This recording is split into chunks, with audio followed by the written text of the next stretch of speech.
Okay, hello everyone and welcome to tonight's randomised gaming stream. I am, of course, as always, am your host for this randomised gaming stream, Random Gamer Riven, and welcome to the start of another week. I think in this week I'll predominantly be doing PlayStation Portable games, as it's quite a nice console to do. Also to stretch the resolution in game in the window to max it for you guys. So that's, you're looking at an actual PSP scaling, but by default it scales it to a really small window, so I've had to stretch it as far as I can do because it's a bit weird. It does the widescreen within a 4:3 window on. Basically, the short answer is, from what I've discovered, the PSP I don't think can actually output at widescreen properly. I think it does like the Wii, where it takes a 4:3 picture and sticks a widescreen picture into 4:3, so effectively has to be, it's a much smaller ratio. But hello and welcome. So in today's stream I will be looking at the North American or NTSC version of Brave Story, the New Traveller. It was, in fact, this is the only English release. It got a Japanese release as well, but North American was the only English release. Sadly, this did not get a European release, so here we go. It's certainly one of the best looking games on PSP and well worth importing if you do like RPG fans. So just to confirm, this was developed by... Did I update? Yes, so it's developed by Game Republic and Sony Interactive Entertainment Japan Studios, and it was published by Sony in Japan. And this is one of those many Sony games that Sony didn't bother to publish anywhere else. So XSeed Games published it in North America, which is a bit of a shame, as this is a fantastic RPG. And it was first released in 2006. So without further ado, let's actually get into some in-game action. So this is on the PSP 3000. So I've actually just, it's actually been a while since I played this, but this was the point I'd got to. Basically, we just got past the border patrols here, having found out the criminals that were basically impersonating us.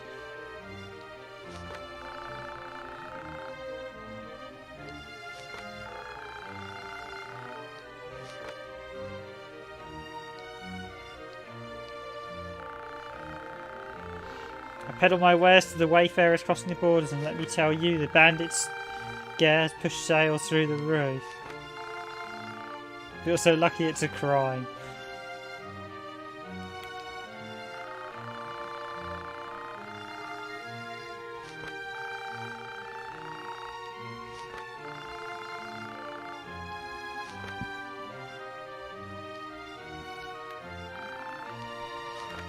There's lots of searching in this game. So yeah, I've got through the... I don't think we can go... Oh, we can go in there.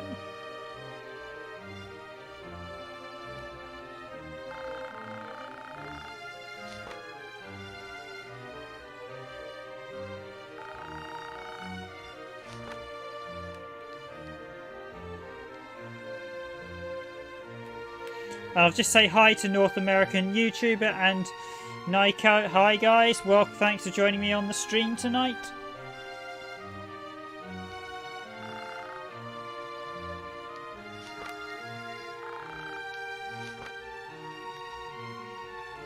Now visually, this is one of the best looking PSP games.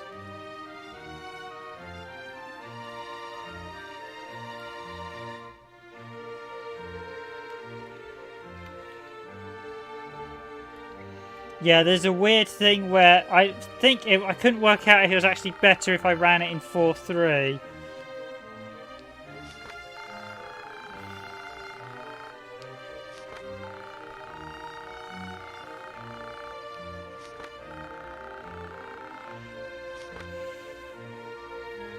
But this is the best resolution. You see there's an awful lot of borders, so it almost looks like it's running in PAL. Now this is definitely one of the best looking, although that was an aerial shot. So that was the wall, and that's Bog Sassia borderline. Actually, I'll just see if I might try and see if I can stretch it my end, because I've got quite a small screen to look at. Okay, that's better.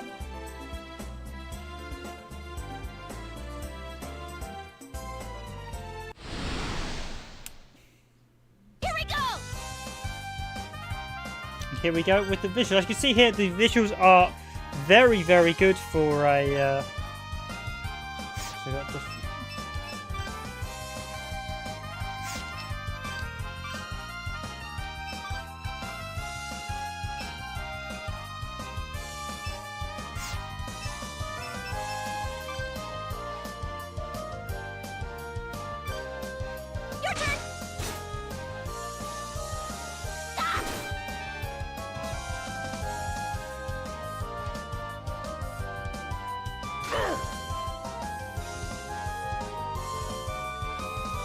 I don't think this was a PSP launch title. I think this is a bit later because the Medieval was 2005. This is 2006, so I think Medieval was a launch title.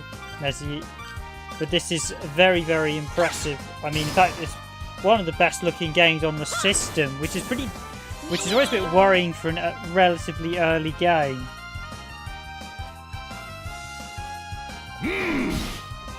Oh yeah, the music is also absolutely fantastic, as you say, Naiko.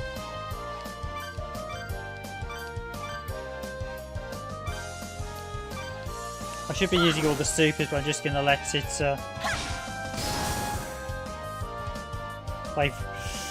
I'll just do standard combat for now. But again, the character animation is fantastic. I mean, this is more sort of PS2 visual quality, so... In fact, I'm surprised this...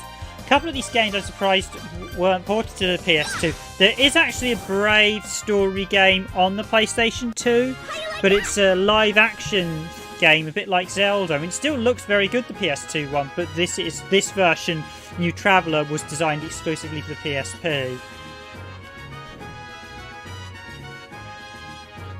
So I need to actually look at getting the PSP one at some point.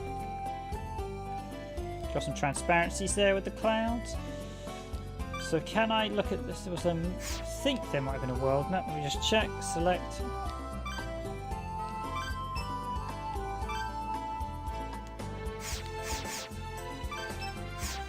Oh, there we go. So the bandit hideout, I think, is where I've been.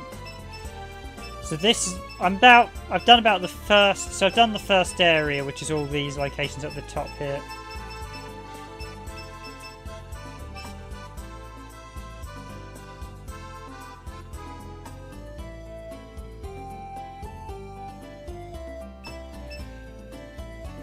You're a big fan of humour, are you?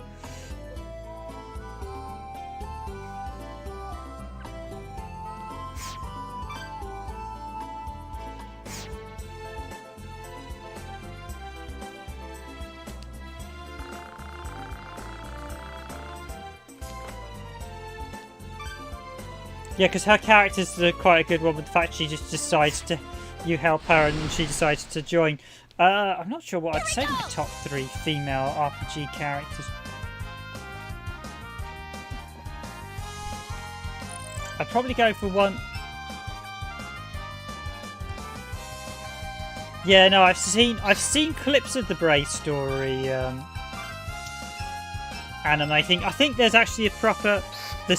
There is an official movie and then there's also a TV series as well.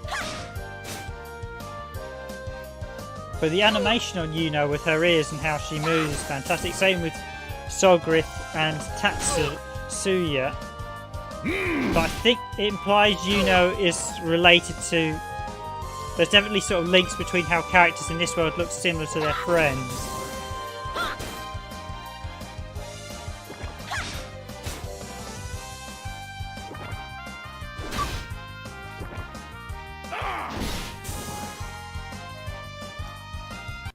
Later.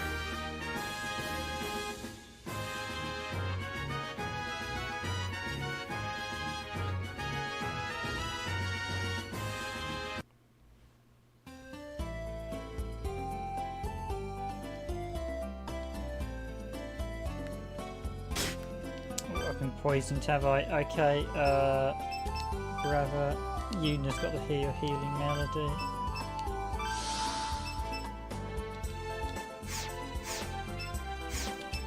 still poisoned? Is someone still poisoned?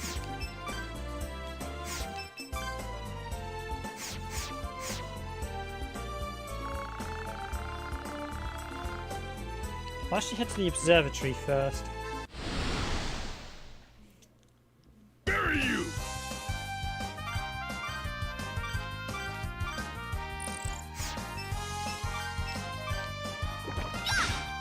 I mean, Melody is actually a really good heroine in Shining the Holy Ark. The sort of sorcerer girl who's with you for the most of the game. I think Pernilla, actually all the female characters, all the leads in Final Fantasy XII are really well done. So Pernilla, Asher and Fran.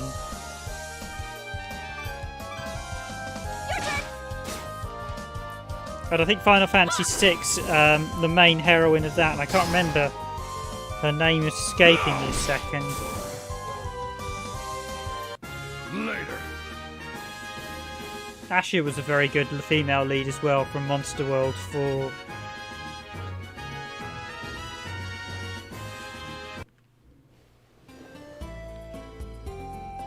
So I think I'm supposed to head to the desert. Oh, I've been poisoned again. Okay. Bravia, you know.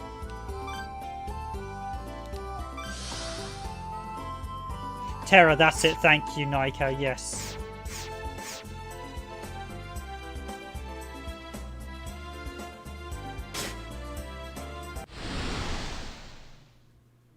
Here we go.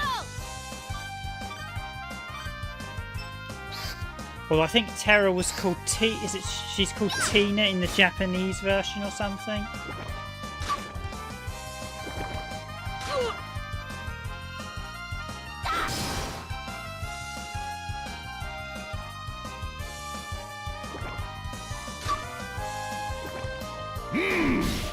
Okay, this is actually the first time I've got to this area, so I probably should use Brava.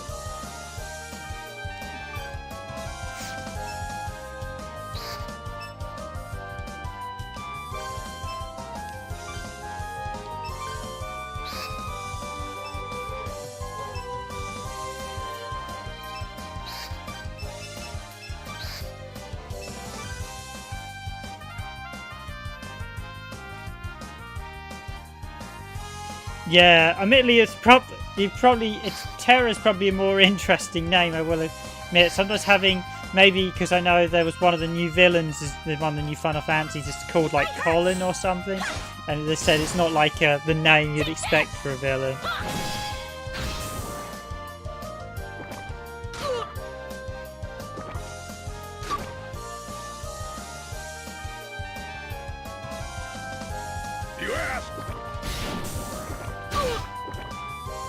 Okay, I'm going to need to heal.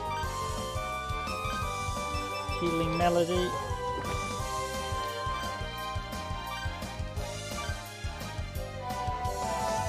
Yeah, I mean the animation's absolutely fantastic. This is probably up to the standard of Final Fantasy XII.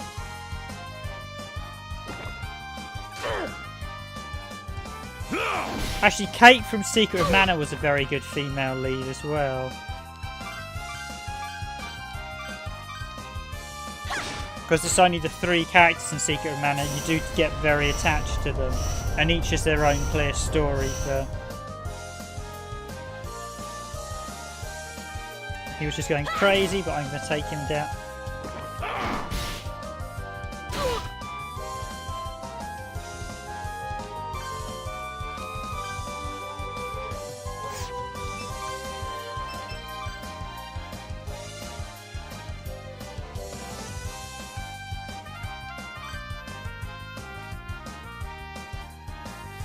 Yeah, it is actually a very good system because you do get a lot of BP back thanks to that. So it's quite interesting because you can basically using the right attack. So I've angered that enemy, and there are some perks for angering them as well. I seem to recall. It's been a little while since I played this.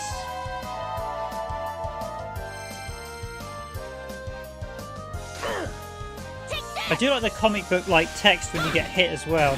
The art style for this is absolutely fantastic. It does look more like, I mean, it looks like a late life PS2 game for sure. I mean, not quite PS3, but it's a very good looking title. And there he is, I think he's nearly on his last legs. But you can see that when they're angry they do a lot of damage, so you have to be careful not to enrage some enemies. That'll show ya. And the music is fantastic.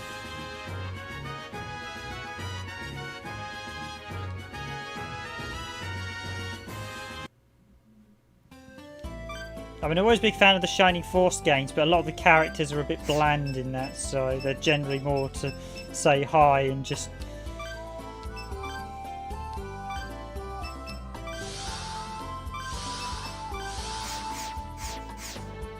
Let's even get to this observatory then. Okay, here we go. Bury you! Your turn.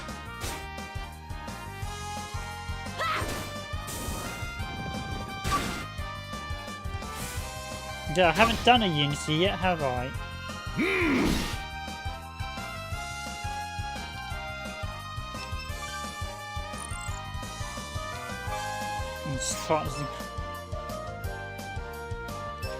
Let's do a steal from then. Ready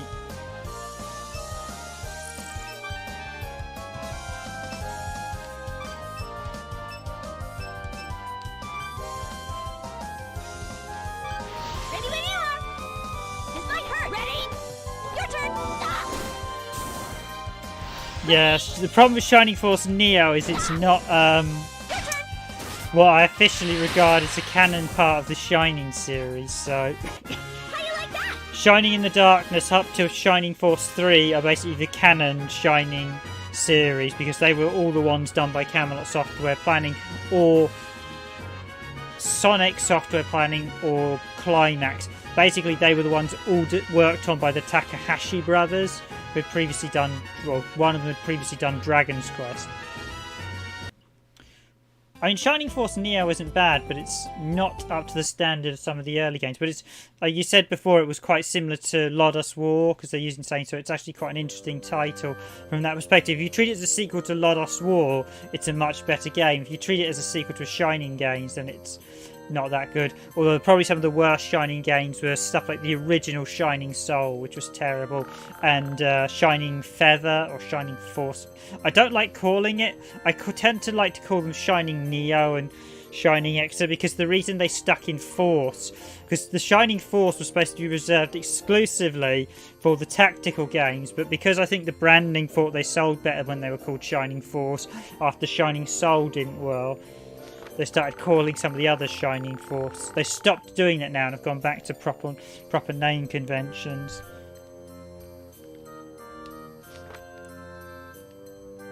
There are lots to search.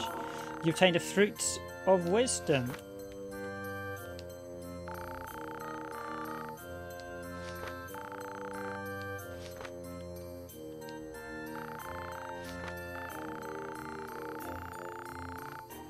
The music in this game is really, really impressive.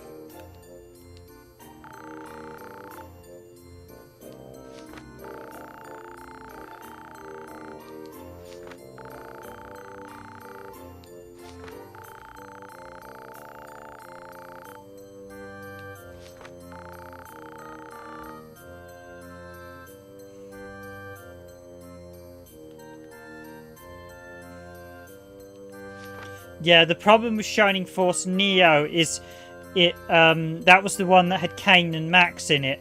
That is trying to be a prequel to Shining Force, the original Shining Force, and as a prequel to the original Shining Force, it fails spectacularly because it doesn't understand the story of Shining Force.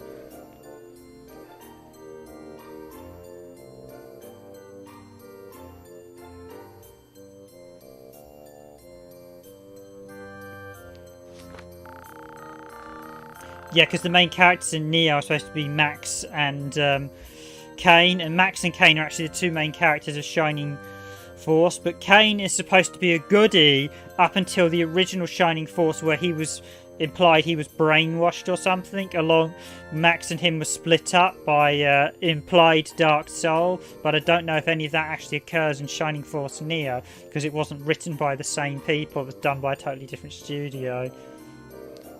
So yeah, I mean, I know I've seen some of the story myself of Shining Force Neo, and it was cringeworthy having known the story of Shining Force. And poor Myrtle was a character invented for that game, so I don't think her fate's going to be too good.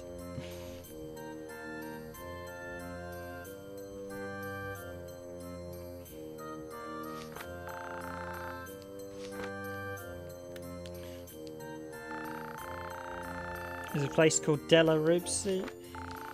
Find the weapons of travellers who gave up their...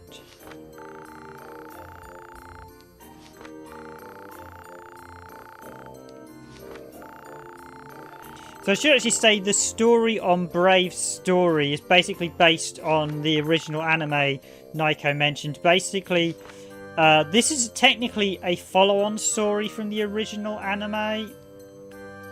So it actually has a couple of the characters from the original anime do appear in this, and they're actually playable, I think, right at the end as well.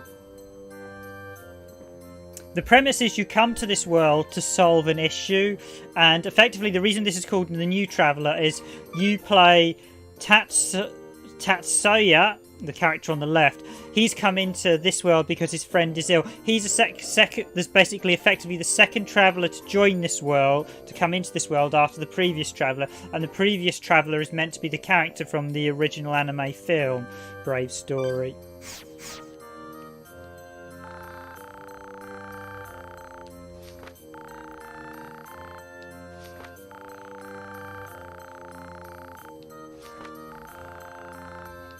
Sadly, if you want to buy a copy, it's no longer available digitally. It is only your only way to get it is a retail version. It was available digitally in the North American and Japanese stores, but I believe it's been pulled in both due to the license expiring.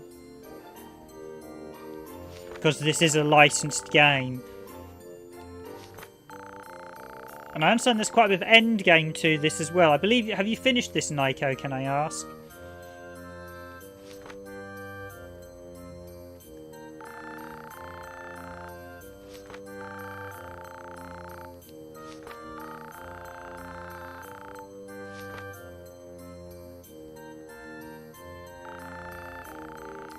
Okay, I'm not going to get upstairs.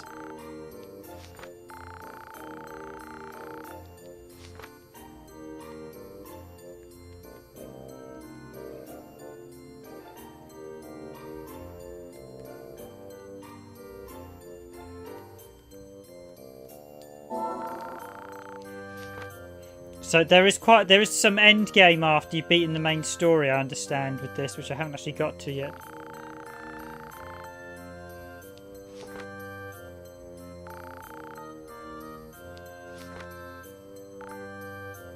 Okay, we're volunteering for something we don't know what we're going to be doing yet.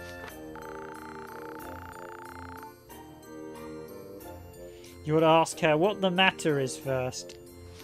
I should put on like a...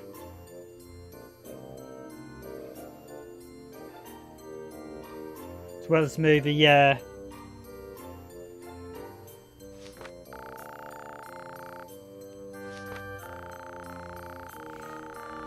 I probably should do like a strong voice of Soga. So, you got a point. All right, miss, tell us what you need us to do. All right. I need 5 Barbara tails as soon as possible. Barbaras inhabit that mountain the bandits are said to frequent. I'd go myself, but Dr. Baxan would have kittens if I left. Lucky for you, you've got a kitten in your own corner, me. So, do we have...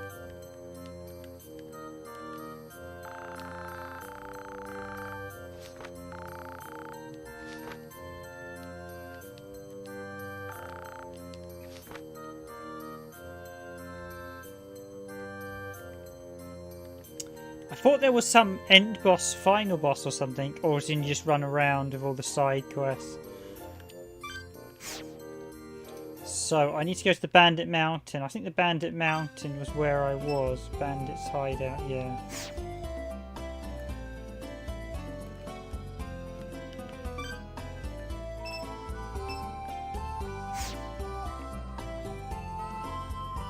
Bandit's hideout is where I was actually...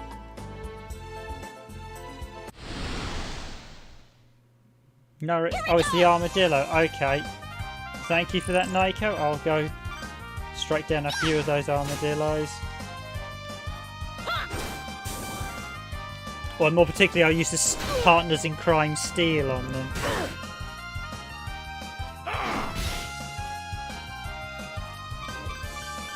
So although I've done a short video of this before, I thought it was worth streaming tonight because I actually quite like to pick up where I was, because this is a really, really good PSP title. It is a shame. Later. Okay, that's quite cool to know. It's always nice to know there's some extra hidden bosses.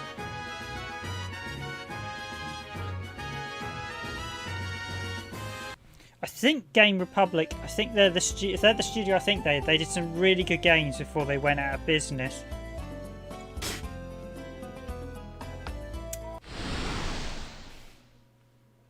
Bury you.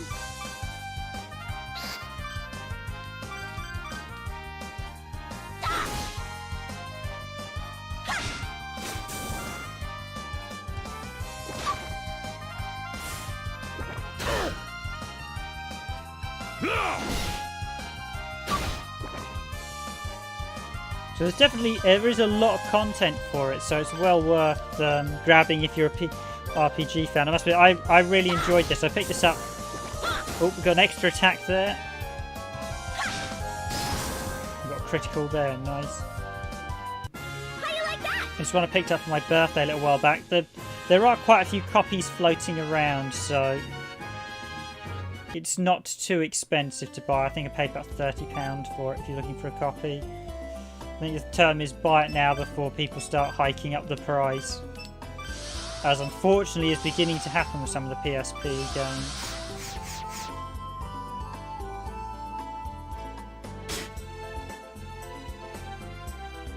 Let's just wait till the poison wears off, because I don't actually have...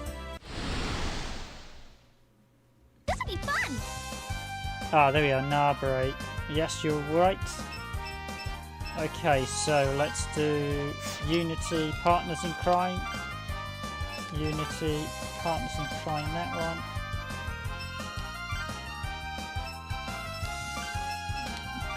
Actually, no, This might hurt. Ready? Your turn. Ha! Ready when you are. This might hurt. Ready? Your turn. Ha!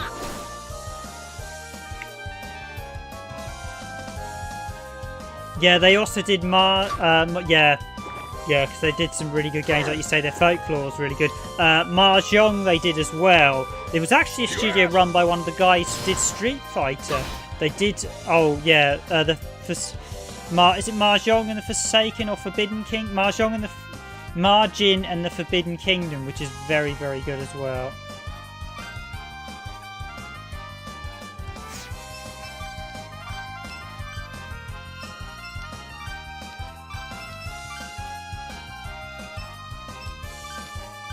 Ready when you are. This might hurt. Ready? Your turn. Stop. Ready when you are. This might hurt. Ready? Your turn. Ha!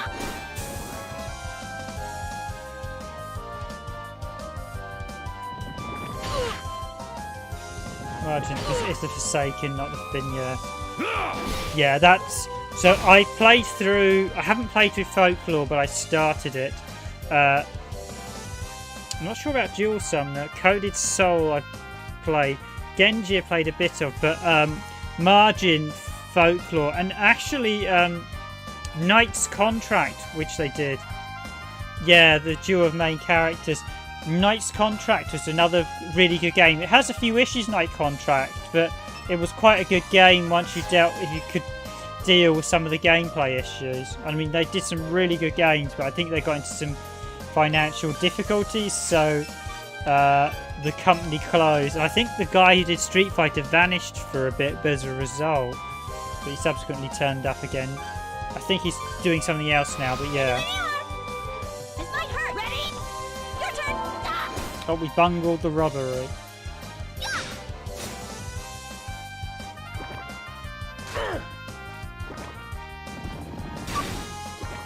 I do like to pick on you now. Yeah, Knight's contract. One of the guys in the team has actually done everything in Knight's contract, and like he said, the QTE sections on the hard, because he did it on all 3 difficulties. The QTE sections on the hardest difficulty, you have to memorize the button presses and literally press them before they appear, because else you'll get defeated. And the witch, there are some control issues with the witch just not doing what she's supposed to do and getting slaughtered. Your turn. Ready when you are. This might hurt. Ready? But it was quite an interesting game. The story is quite good, but it does have...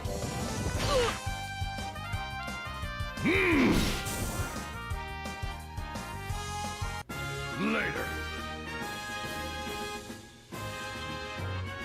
So as you can see, the gameplay mechanics about this are definitely stealing stuff as well. So I'm going to do that sub-quest by stealing some tails.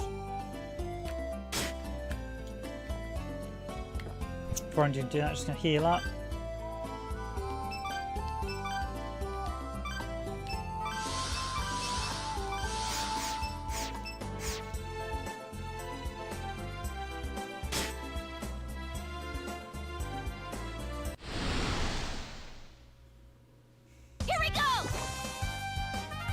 Oh yeah, no, on the first go you need to play through it on normal. I think the difficulty's unlocked, but if you try and play it on anything other than normal on the first run, you will be deeply punished on Knight's contract. One of the few gripes I actually have was people like, I saw there's like a Jim Sterling review where he absolutely destroys it and gives it like 0 out of 10. It's actually, well, it's not, just because you don't like some of the gameplay mechanics doesn't mean you give the game 0 out of 10, because it was actually a very interesting thing. Granted, some of the mechanics don't work well, but you can still play through it, and it's actually a very interesting game. I wouldn't say it's a perfect game, and it's a game that once you understand it, the combat was really good, but it's, if you, the first time you play through it, there are elements of it that just don't work very well.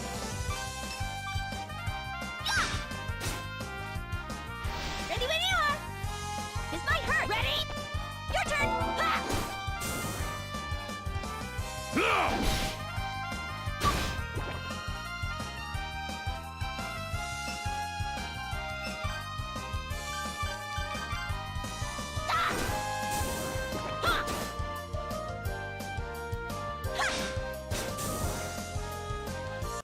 How you like that? This is one of those few RPGs where you can actually stay out for a long time. Yeah, those on the hardest setting, those QTEs are absolutely brutal, especially because some of them are instant kill on some of the bosses. Here we go. You're getting to like a form of a boss, and then in between you have to do a QTE that if you mess up, you get instant killed on. Yeah, Knight's contract is ruthless.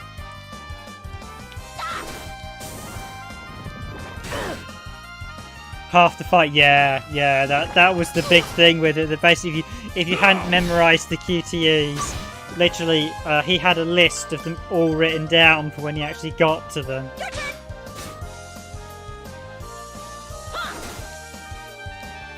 It's actually one of the few RPGs where you can literally stay out on the field almost the whole time, because you do recover BP as you do well in combat. Later. So Sogreth is the hard hitter in my party.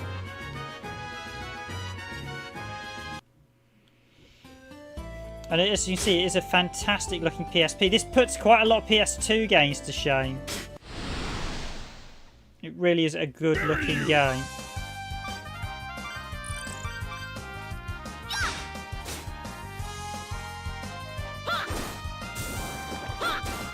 Yeah, if you think normal was bad, on the hardest difficulty you don't get... Oh yeah, this is one of the few games you actually get battle XP up mid-level, mid-fight as well, which is quite interesting.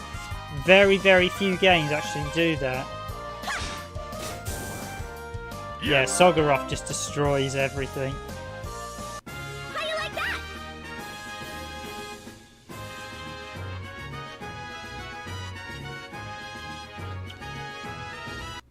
And there are quite a few characters to unlock in this as well.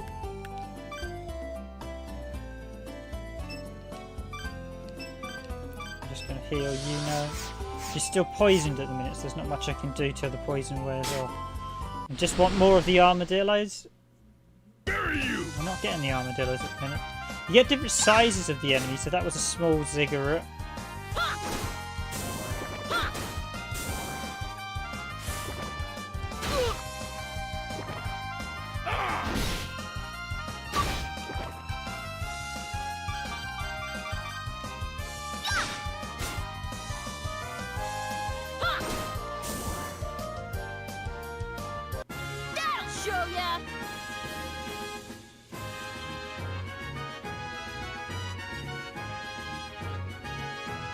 So Yuno's nearly got a level up and the other's got... I think Sogorot's a few levels behind because she's the most recent joiner.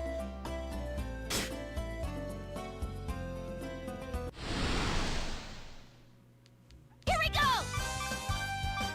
There are quite a few other characters, although I believe you can only have 3 in battle.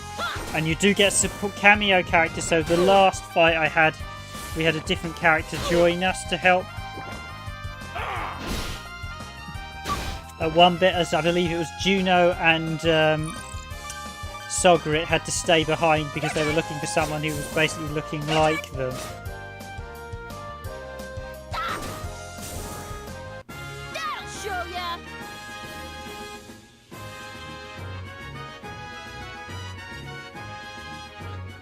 So not only do you get battle in XP in battle, you also get a little bit of extra battle.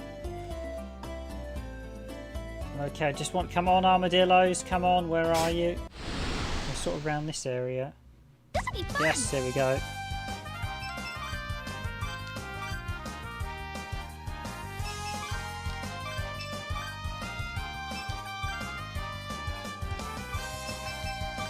Ready when you are! This might hurt! Ready? Your turn! Ha! So there's a definite emphasis on stealing in this game. That's something to keep... Ready? Your turn! Ha!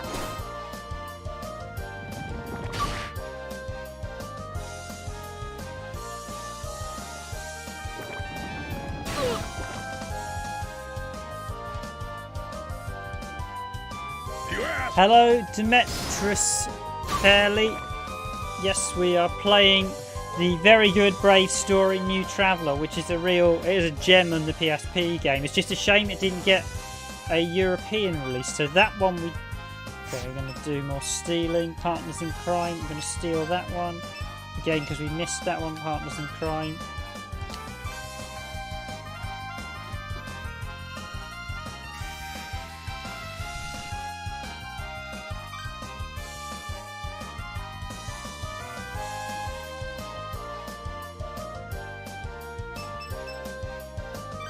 Ready when you are! This might hurt! Ready? Your turn! Ha! Ready when you are! This might hurt! Ready? Your turn! Ha! Don't!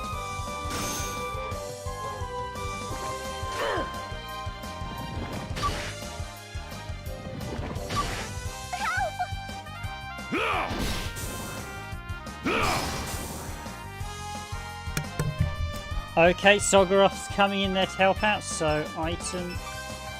I've got something which don't think I can revive.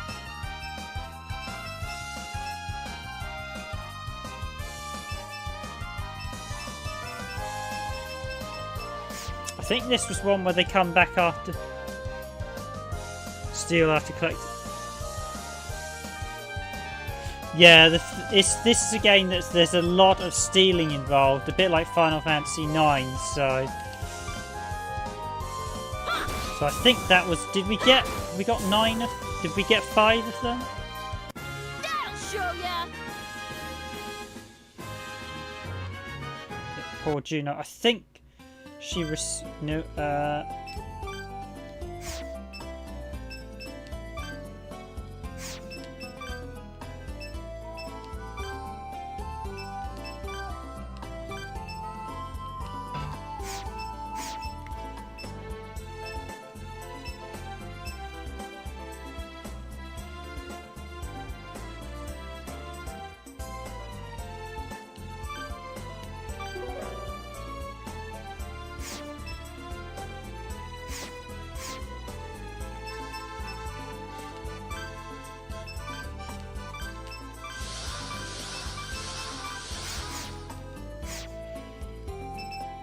So how many tails have I got of these? So that was... Yeah, these are heap.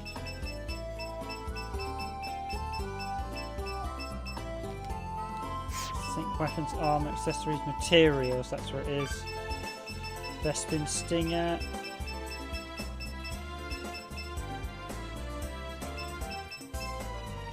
Narmit Shell.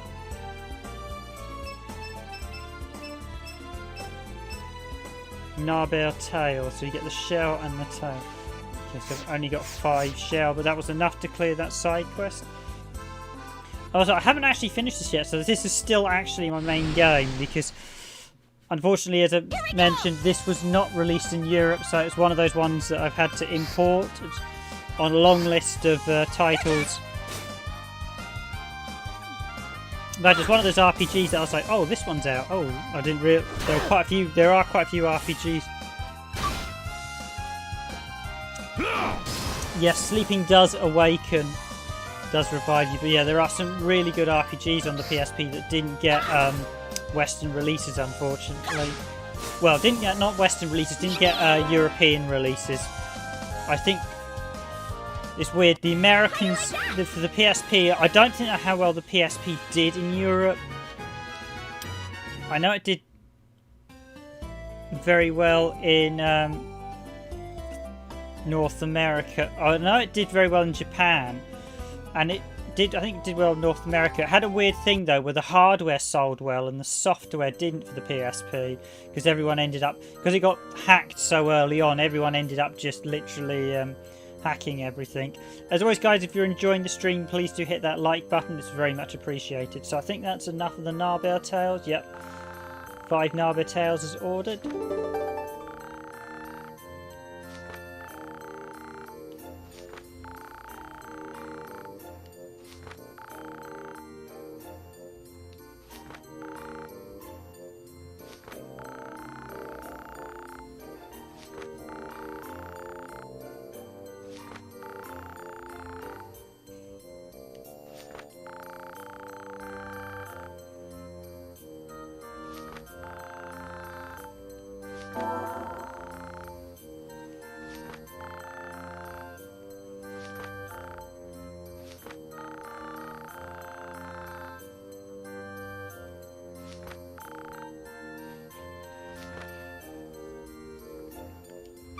There is a great sense of humour with all the characters in this. So that was an equipment. I think that was a formation. No, not equipment. It's an item. Valuables there. I think they're all in here. The sort of.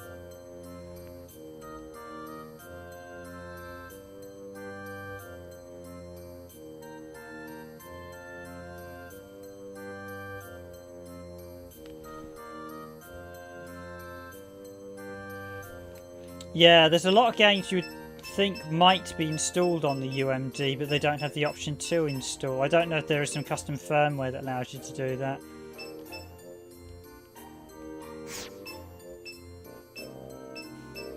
Oh, that's right. The formation, I believe, allows you to basically get the blueprints to forge items. So that, I think, obviously we're going to come back to this location. So I've done that little side quest for now. I'm actually going to head to the Vanilla Desert Outpost. I believe that's where we're headed, where the story will be advanced. Bury you!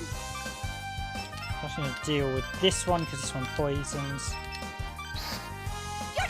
But the animation of all the monsters when they're sort of idling is really, really impressive. This is a very good look. There's nothing. So it's a really well put together RPG with brilliant graphics on the PSP, fantastic music and great gameplay. A really good mix. Does some interesting mechanic things that a lot of other RPGs don't do. If I have one slight gripe, it would perhaps be nice to have some more characters on stream. So sound playback is just, yeah. If I ever get a second PSP, or if anyone else in the team does, I think we'll look at getting one with custom firmware on. But for this first one, because I'm still buying stuff from the store, I'm leaving it with the official firmware on for now.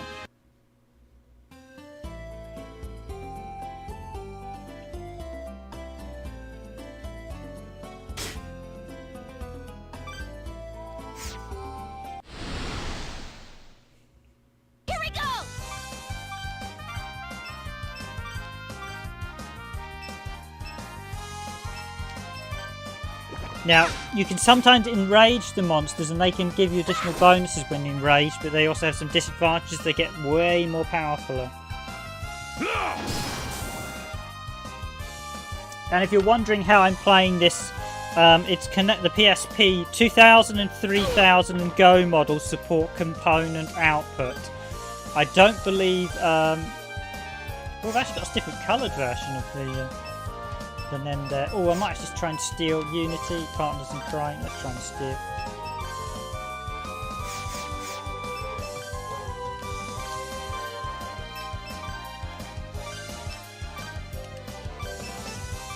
Ready when you are. This might hurt. Ready? Your turn. Because some games do support the ability to install, but quite a lot don't. Strangely, I picked up the download version of Persona 3, and weirdly, that still allows you to install, even though I've downloaded it. So it's the download version. So there's no reason to install it because it's fully downloaded. Unless there's some weird advantage of doing that way. I can't.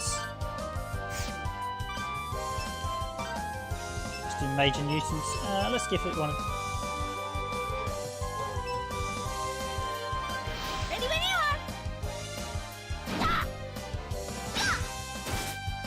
That's a poison stat. Yeah, see that poisons them and deals damage to all of them. So there's some impressive attacks in this. Macross Fighter. Yeah, Kingdom Hearts Birth by Sleep does allow installation, and a bit of trivia, I actually worked on Kingdom Hearts Birth by Sleep. Although only briefly in a sort of check role. I did actually work on Split Second PSP, Pirates of the Caribbean PSP. So I do have a few PSP games I'm actually credited on. So that's the. It's nice that actually you do get palette swaps of the enemies and size changes. That's something you don't often see in the game.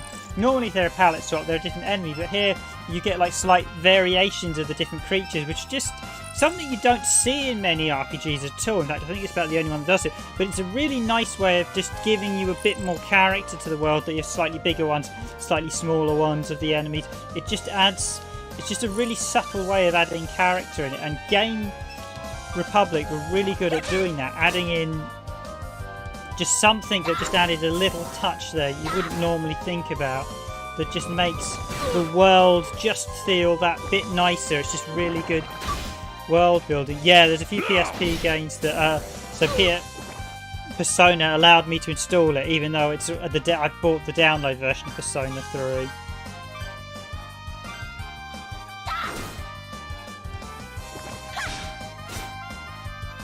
Oh really, the human enemies they change as well. Okay, that might get... I can imagine fighting a dwarf and a giant at the same time then. So here we go with the desert outpost. So I expect there'll be some more subquests. And here we go with the story.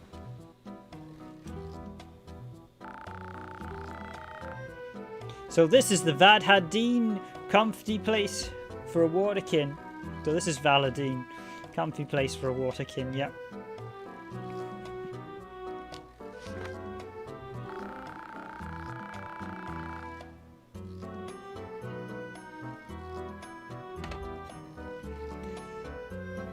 Yeah, I noticed that. Did you say anything in it? Because I haven't. It must have been auto-deleted, which is weird because I've not redacted anything. I noticed that. I thought you had redacted it. That's strange. Someone else had a message redacted the other day, and I'm wondering if YouTube has some... So, I do have a swear filter, but I know you know that. I mean, the only other thing So, swear words are the only thing we censor here at Randomised Gaming, and the only other thing I've actually blocked is the term LOL, because so many people use it to insult one another as a term of... But yeah, I've had a weirdness where I think YouTube has additional moderation as well that I can't see. Oh, PSP games on PSN are just disc images. Oh, really? That's interesting. Yeah, because I literally... that's what I had with the Persona 3. It let me install the game, even though it was the download version.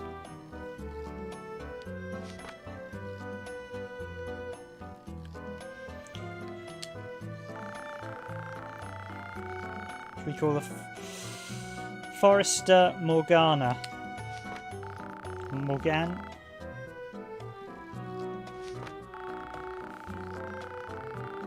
Morgana expense has been properly explored. However, we have learned that one may proceed further into the wood with the right persuasion.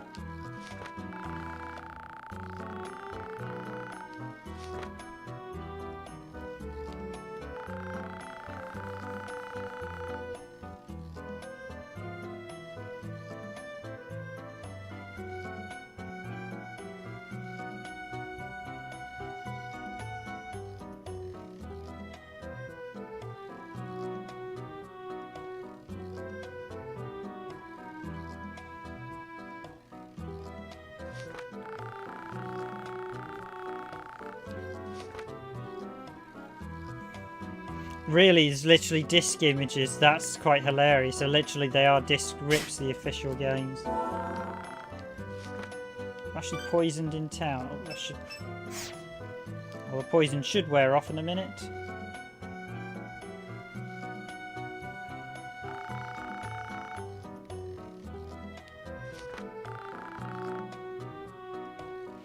Yeah, she's quite funny, Yuna. And there's nobody here. Must be out on patrol. So basically we've been hired into the guards as part of the storyline, so we're going to the various guard houses to offer our services.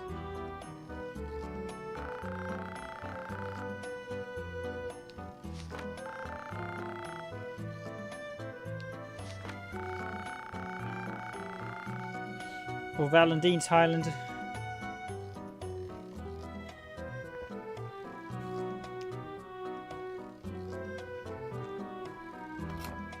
Yeah, probably can do like you can do with the GameCube stuff as well. You can literally rip your disc and make your own disc image.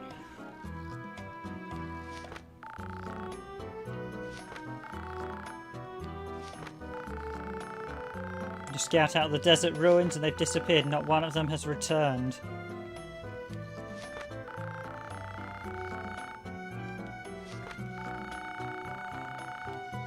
First day on the job and already we've got trouble.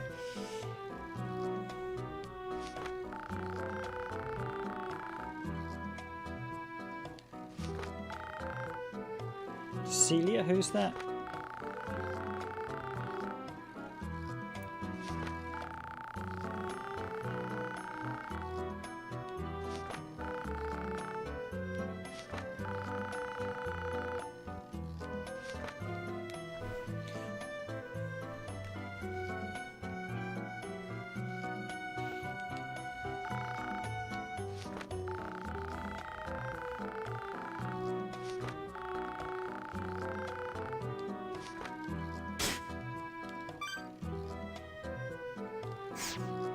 Is that poison going to relinquish on him, or am I going to have to...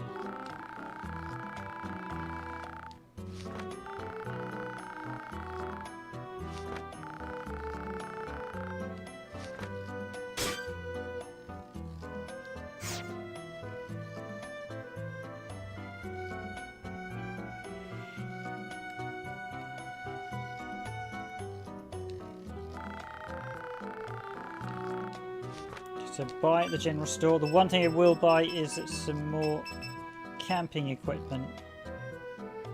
I seem to recall gold in this.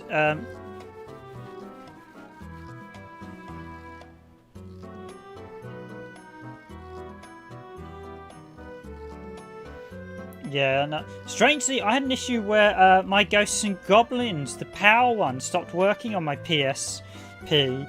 And I'm not sure what it was. I couldn't work out whether there was some sort of weird thing happening to the disc. Or, I remember them saying the PAL version had an issue when they updated the latest firmware, so hence why they never had it available for download on the PSN store in Europe. And I'm wondering if that was the issue I've got, that it doesn't actually work on the latest firmware while after I updated.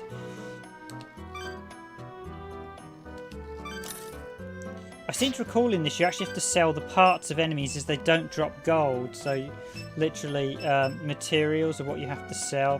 Hence why you need to steal a lot. So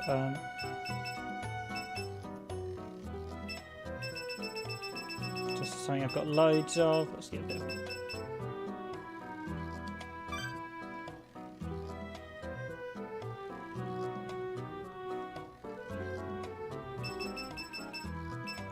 cut everything down to 30.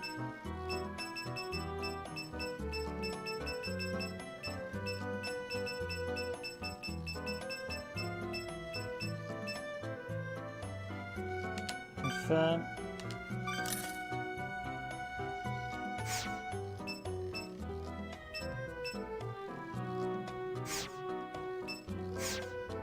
So the music is very, very good. The music is very, very good. I really don't have any. That's getting on my nerves a bit.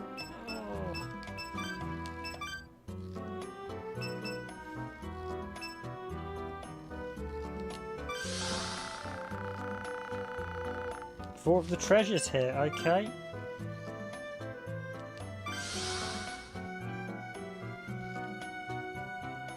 Yeah, I need to keep. Hence why I didn't sell everyone. Retain immunity tag. Okay, that's good.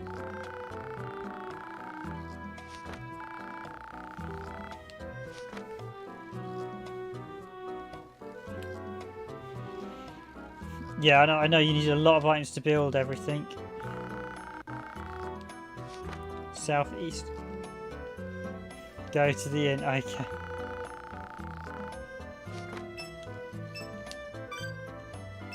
Okay, so I got some better gear, which is what I want.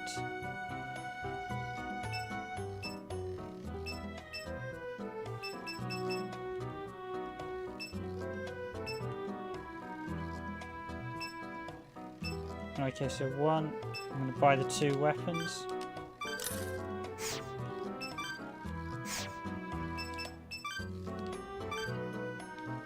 Oh, that's right. He's got the his weapon's the Traveler's Sword, so. So great bow.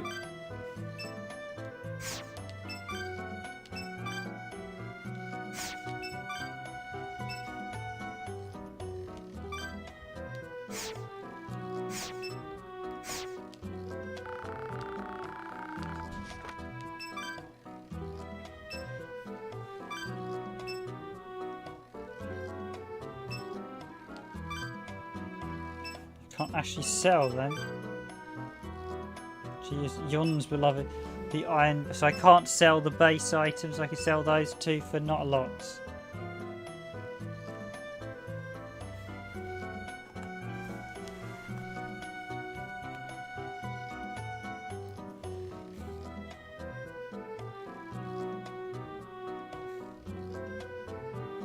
Just drops. Yeah, there's a couple of Gulliver's Travels or Gulliver Boy on the Saturn or something similar where you have to sell. Yeah, this one you don't get much gold. You have to sell items, or basically hence why stealing is quite a prominent thing. So you have to steal items and sell them.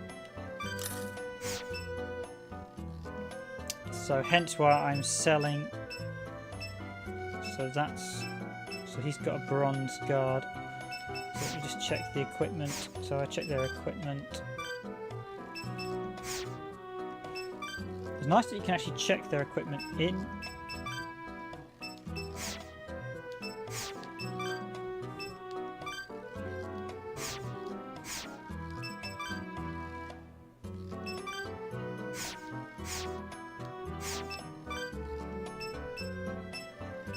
Obviously you can't sell some of the initial equipment in the game, so that one and that one can go. I think what's equipped they can't sell.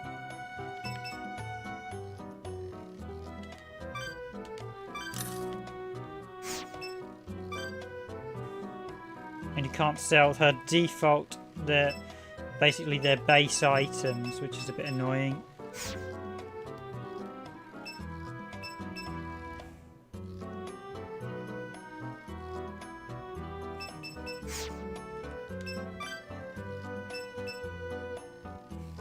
I'm going to buy an iron guard. Yes, I'm going to buy an iron. Ooh.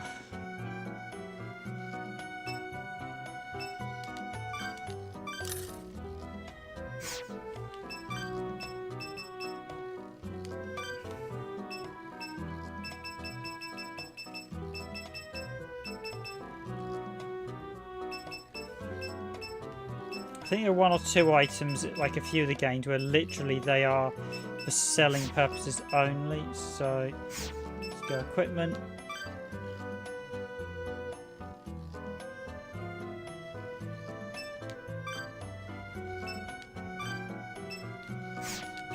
And you know, it's been a while since I played this. I think I did do some forging, or at least got to a bit of the forge stuff there. So that should be worse. Yes, that should be worse. Yes. So I do like the fact you can check your equipment while you're actually perusing. So I can literally equip him as we go. I'll just sell that old armour because that's rubbish. I don't want it. Yes, or you can't sell the default armour or the default weapons.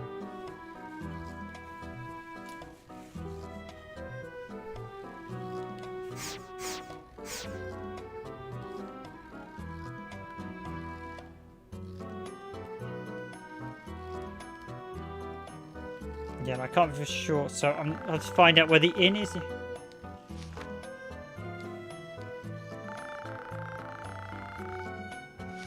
Ah, yes. This is the bird trading game.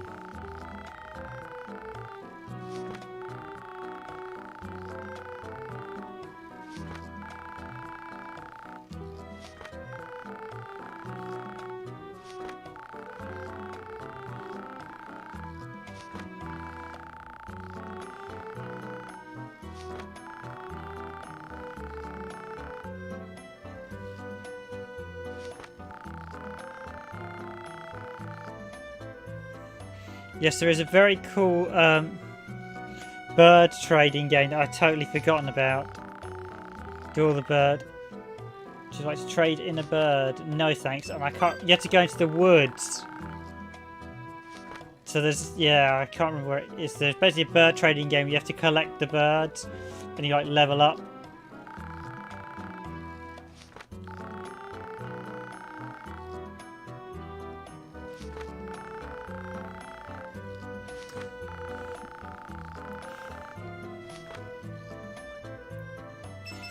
So the Highlanders are what you are currently. Your Highlanders are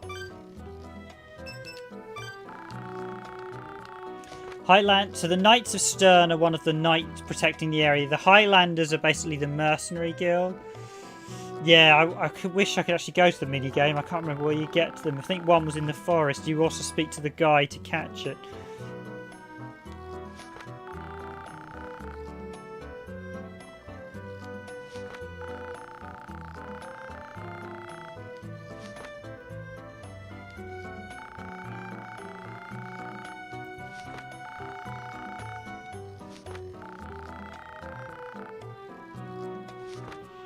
A brave soul, so discover it each in their different ways. So this is the obviously the knights are protecting while we are currently investigating the disappearance of the Highlanders. So the anchor, I mean again the visual. Oh yes, and right trigger, so left trigger brings up the map and right trigger brings up the hint. So Chief Melody's sister is at the Valadine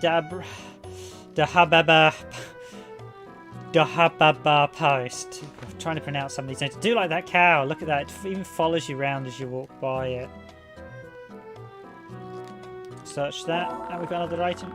Speed diagram. Now those diagrams are used to make equipment at the equipment vendor, who I can't find at the minute. Ah, is this the sister? Yes, this is Cecilia. This is her sister. Oh, you missed Cecilia. But just look at the animation on that. The sort of cow creature. Just the way it rocks its body, it moves its head. Just for such a subtle little side creature in the game. It's so wonderfully done.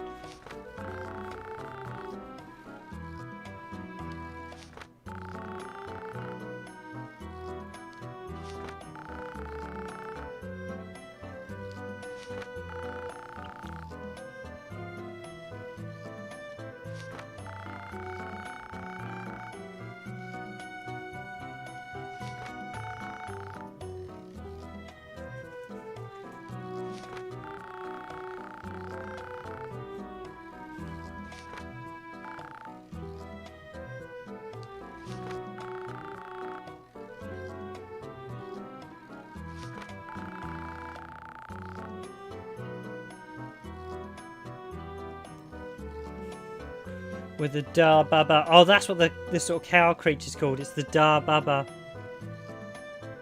I'm using the open source scan converter, in case you're wondering, Nico. Because yes, I think it looks slightly better than the scaler as well.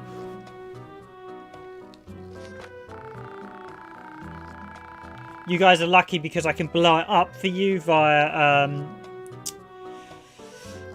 Open Source Studio, so to you it looks like it's full screen. For me, I've actually got it on a tiny little window while I'm playing it.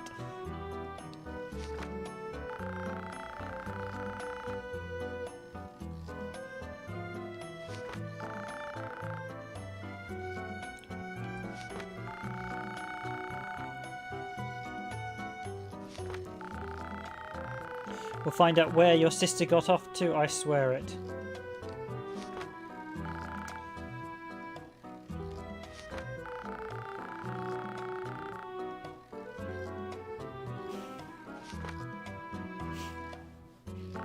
Cough, cough, yeah.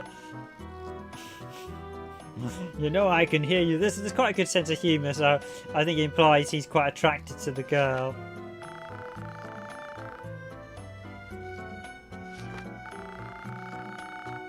Oh, we can use this Dabba bar carriage.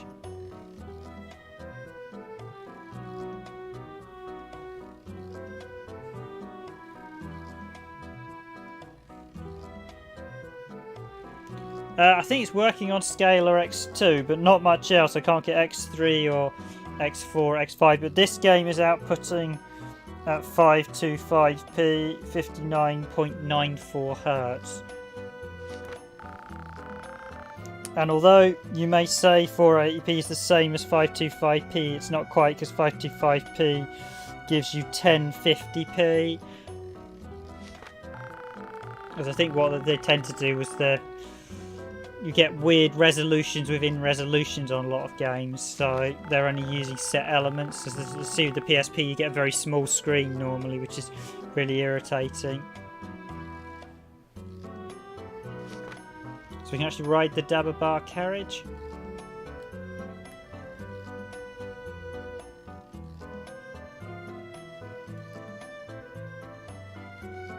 Yeah, you're right. That only functions at 240. The games I'm getting are about 262p on when they're running at PS1 when it's set up to interlacing mode. Dabba bars love getting scratched behind the ears, so I think a few of the stuff on the PS1 we can do at X3. I'll have to try it. But yeah, I think this is literally just the base X2 mode. Nothing else is supported in the slightest. You can't scratch the Dabba bar behind the ear. So again, you've got some nice environments here. I will get off into the battles in a bit as we go look for the sister, but I will chat to everyone first.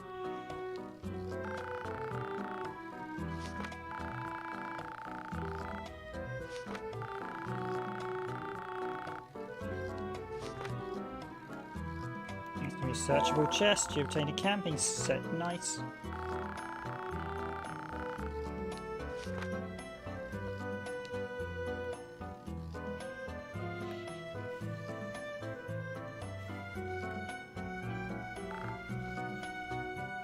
My man Moo. Yeah, the ones running at 262p do look really nice though, because the PS1 game's actually going to proper full screen, because I think the PSP is probably similar to a PS1 more than a PS2 in terms of hardware. What's the matter, sir?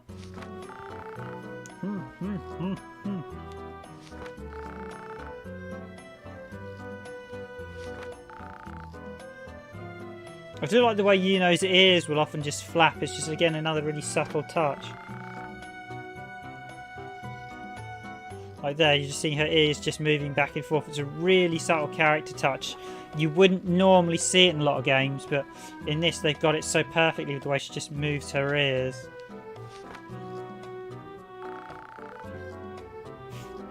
She's got the hump there.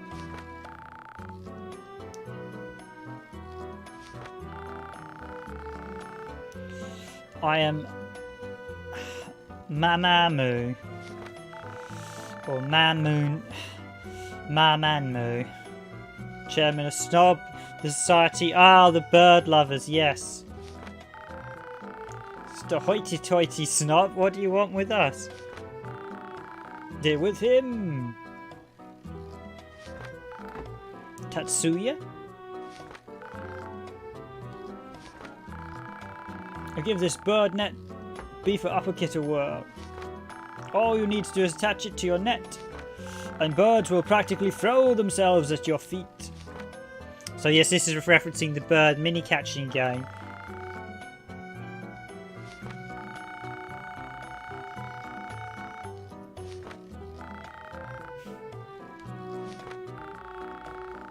Bird net bigger, pretty handy.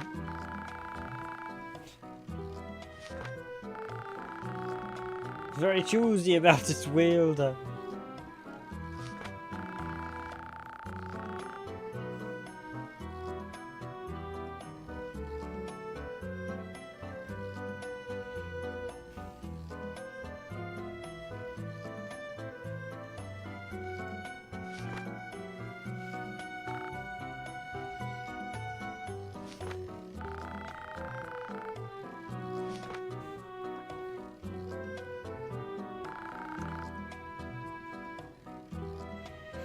Yeah, the PS3 emulation of PS1 games is not ideal. The net transforms into the beta. Oh, we got an upgrade for the net? Yes. And catch some truly splendid birds. Yes, so that's actually can upgrade better birds. This old guy's not being very complimentary.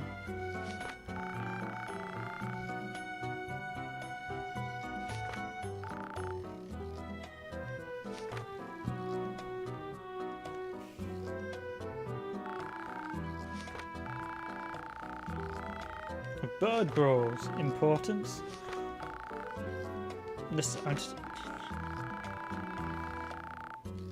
Yeah, we have to find the bird lovers to do the mini game.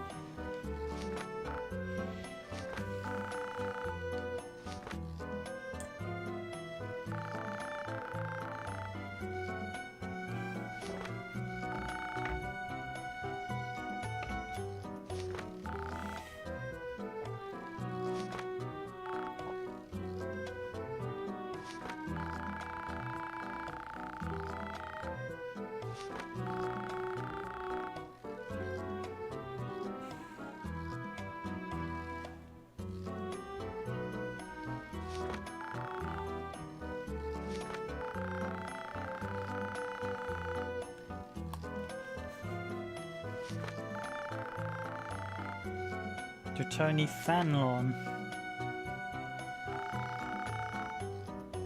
What he tells us. The dialogue in this is very good. There's no doubting the story and the pace. You obtained birds. So the diagrams are all used to build equipment, and you build them via a particular vendor. That I can't remember which one it is. It's been a while since I played this. But I am, as you're seeing this, I'm actually progressing through the story from my original save file. So I thought we'd actually... But the towns can... If I have one gripe, the towns can be a little slow if you chat to all the NPCs.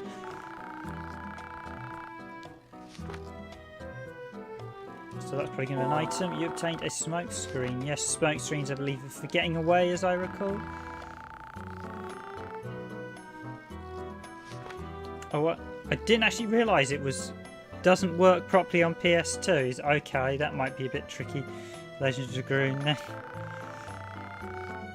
Because we've only got a North American copy and a PS2 to play it on, so...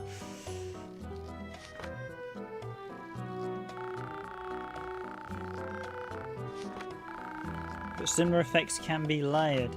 In other words, the most recent applied effect is the one that sticks. There are a lot of tutorials in this, so... Into the desert ruins, which is where we are headed next to rescue them, in the desert ruins. So I will... Ah, there's the inn. I thought I went into the inn.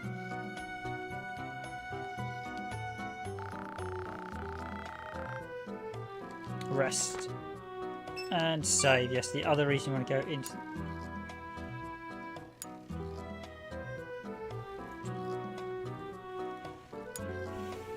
So as you see, chapter 5. Let's...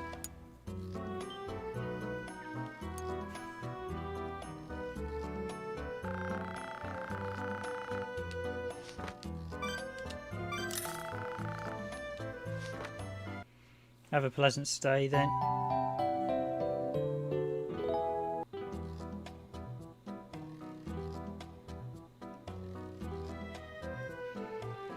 Okay, it does work on our... It does actually work on our model, so touch wood, that's good. Actually, I've just saved. I don't need to save my progress again. Yeah, I know there was a game called Monkey Heroes that worked on PS3, would not run at all on PS2.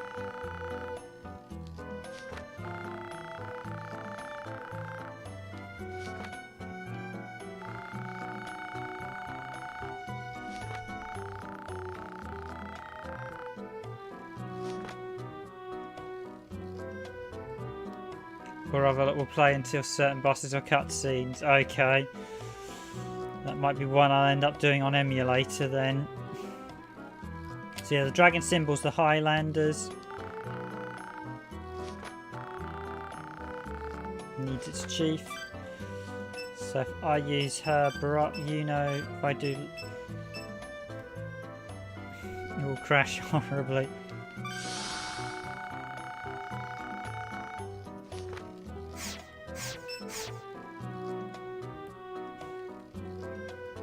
Okay, so we're rested and healed, and it's now time to tackle the ruins.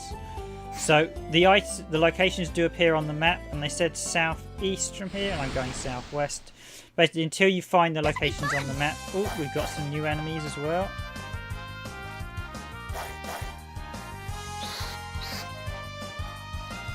Some very freakish, although the dogs from earlier, they are the Grim Wolves. Just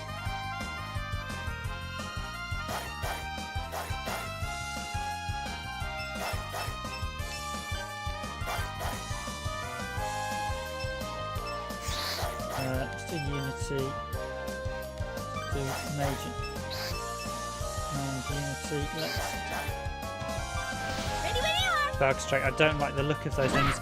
Sadly, I don't think it was Legend of Dragoon was not released in Europe on PSN, which is a bit of a shame.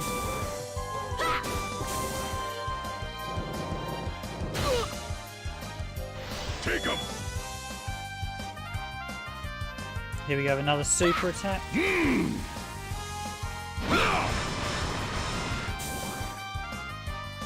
just absolutely decimated the enemy. Later. So, Screwy Fang, Grim Wolf Meat, and Recall Juice. The items you steal are often different to the items you get for defeating the enemies in battle. So I'm going to head southwest at first. Bury you. Ah yes, the cutesy bunnies are back, the desert rabbits. Okay. Unity, partners in crime. Unity, partners in crime. And let's get him to attack. Ready when you are. This might hurt. Ready? Your turn. Stop. Ready when you are. This might hurt. Ready? Well, I've got the Japanese and the North American version of Legend of Dragoon, so I have to see if one of them runs.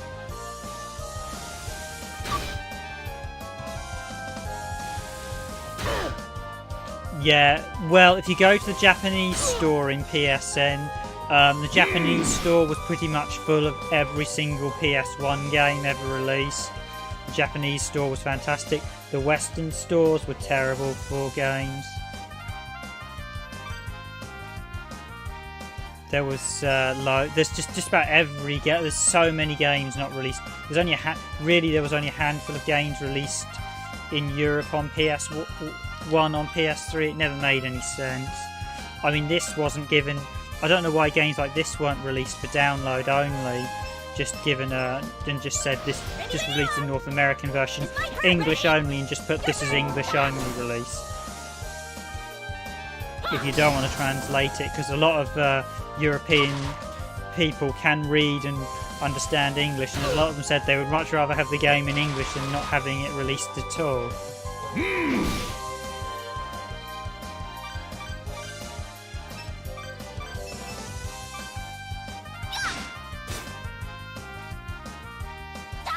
I do love the fact the enemies also hint when they're near death by the fact their animation changes, and even your characters as well. You'll distinctly notice when they're weak they start to puff and pant. So you know he's going to be slightly weakened. Yeah, so those guys are weakened. Your turn.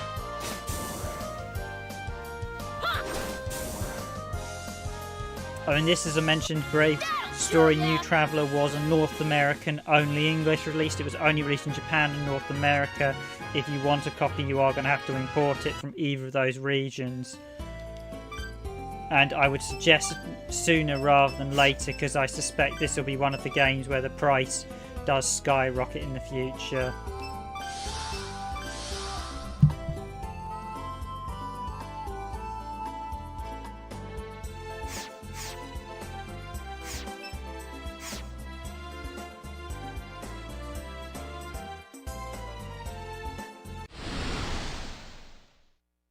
This will be fun.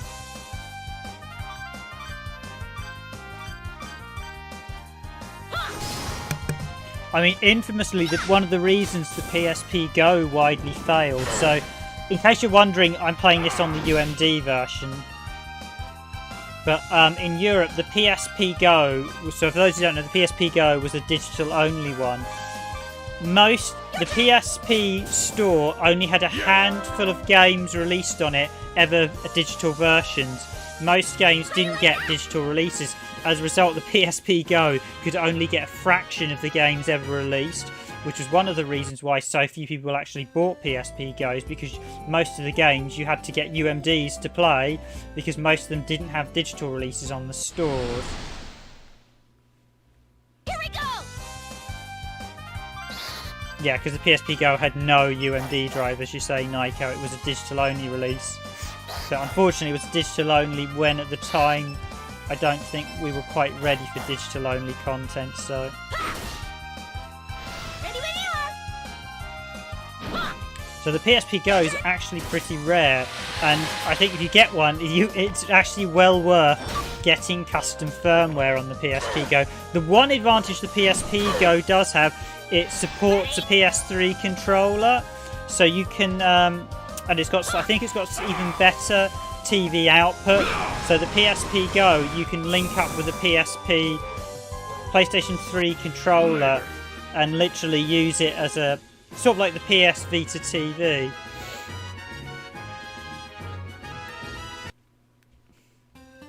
But they're pretty rare PSP Go's now, I think, because they really did not sell well at all. Here we go.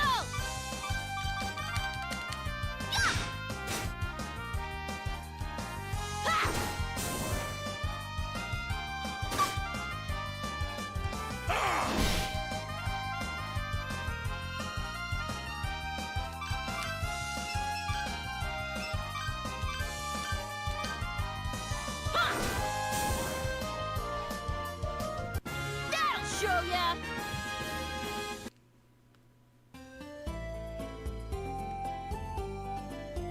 Okay, so where are these ruins? They're in the southeast. Where am I on the map? So, probably quite deep into This will be this. fun.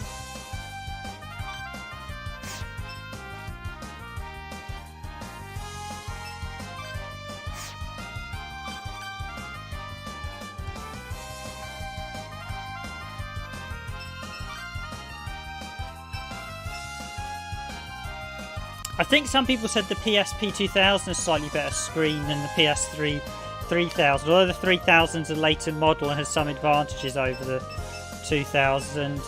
The screen, some people say the screen in the 2000 is better, same with, some people say there's ghosting on the PSP 3000.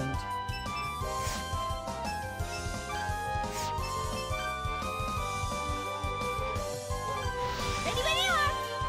This might hurt. Ready? Your turn. Ha! You bungled the robbery.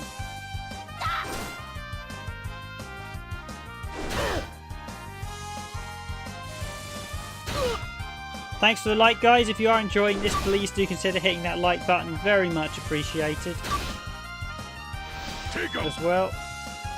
And of course, if you're new to the channel, enjoy this content, please consider subscribing. I will be doing PSP games all this week. So if anyone has any suggestions for PSP games, do let me know. I can't guarantee we'll have them though.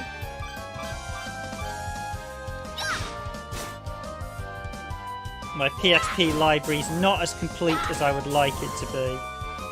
That'll show ya.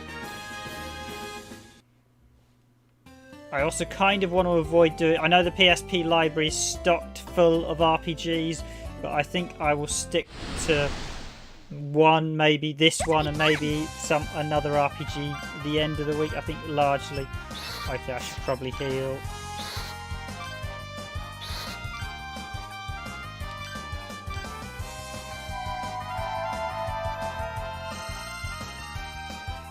What's the time? I'm going to 11 o'clock, so I'll go for a bit longer. I'm quite interested to see how far I can get into the... I need to charge the PSP after this because I don't really want to have the charge cable in while I'm streaming because it's going to get going to be all tied around my feet.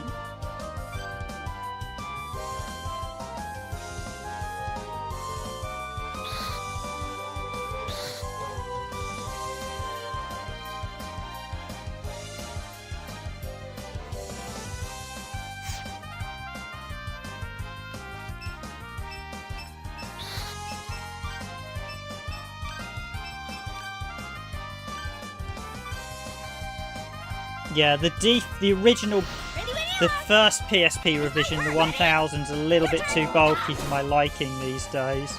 And I don't believe that has a TV output either, the PSP 1000. I think that was first introduced in the 2000 model. So I would, if you're looking at getting a PSP, I would recommend either the 2000 or the 3000.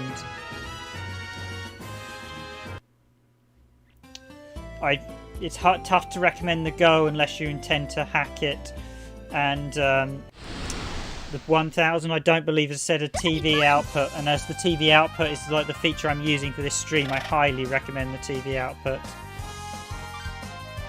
So it's good to see the locations are actually pretty big. We still haven't found that. Let's do Bravo. I'm going to Partners in Crime again, because I want to steal from the Firebird, and let's hit the other Desert Rabbit. Ready when you are. This might hurt. Ready? Your turn. Ha! Ha!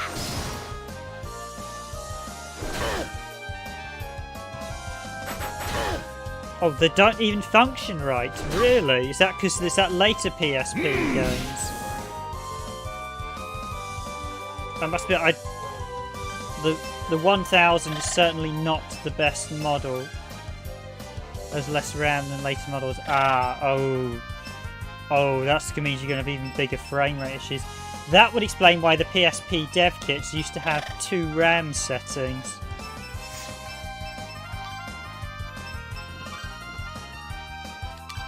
And yeah, so anyone asks, I did used to use PSP dev kits, and they were horrible things. They were literally a PSP stuck to the end of a computer.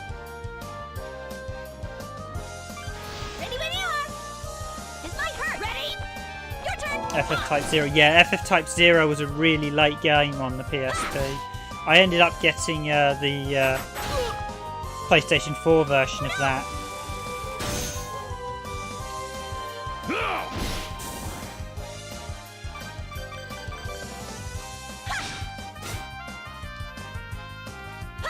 But it didn't get an English release, sadly. It was only a Japanese version. I've gone up quite a few levels, actually. We're about 6. Seen them.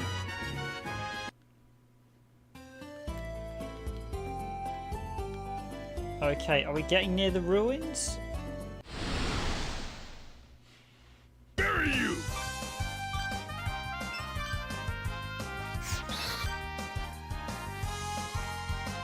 Same game but grindier. Ah, yes. Final Fantasy 12, they slightly reduced as well in the later versions. Ready when you are. This might hurt. Ready? Your turn. Ah! And also, it's a shame this game didn't get a sequel, because this is a license. It's unlikely to get a sequel, but it is such a really good RPG. As said, in terms of visual presentation, just the ideas Game Republic injected into it. There are some really nice subtleties you don't see. If I was wanting to make a top tier grade A RPG, I would look at this to take elements from it. I mean, it's not perfect in any stretch of the imagination. Other RPGs do better, but it's got some really nice ways of taking some things that are a bit formulaic and doing interesting ideas with them. Bury you!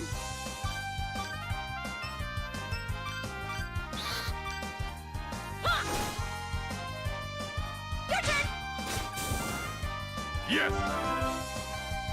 Yeah, again, it's really interesting to see the in-fight level ups. It's very rare any RPG does that. I suppose only normally the tactical RPGs tend to do that with characters getting level ups, but not turn-based ones.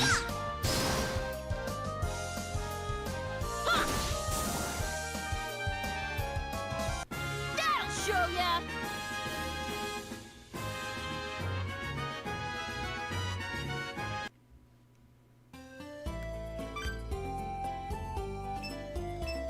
Where are the desert ruins? Are they in the centre of the desert? Said they were the southeast. This'll be fun! I can run from battle, but I'm someone who hates running from battles, so unless I absolutely need to. Ready when you are! This might hurt! Ready? Your turn! Stop! But the way the system works in this, because you regain BP points, or effectively magic points, quite quickly, you don't need to fear. Grinding is not something you need to fear, and even staying out on the field is not something you need to fear. In fact, I think good players can probably actually effectively go through the whole game without ever needing to rest on the field.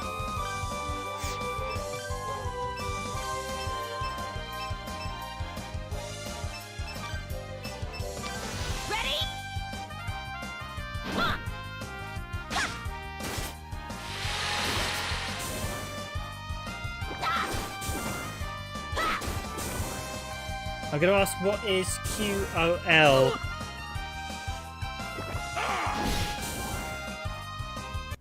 Later. Because off the top of me, I can't think of the the game you're shortening there.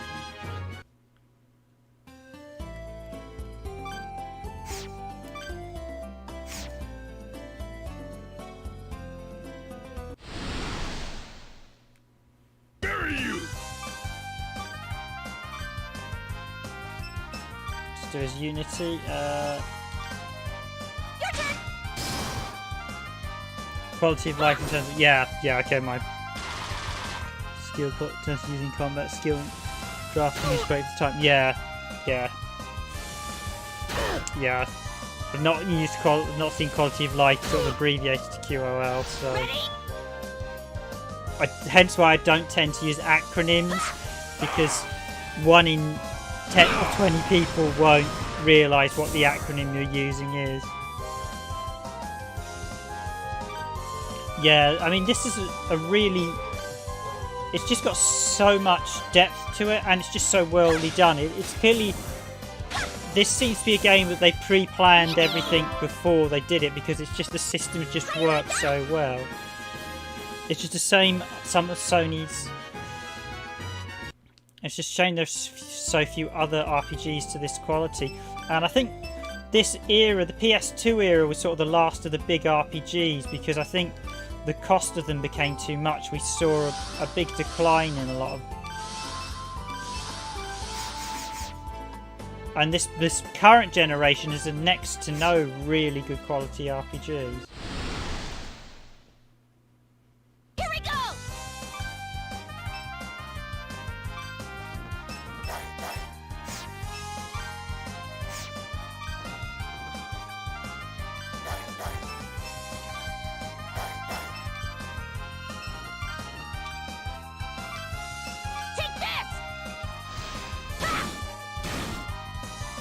Ready when you are! This might hurt! Ready? Your turn! Ha!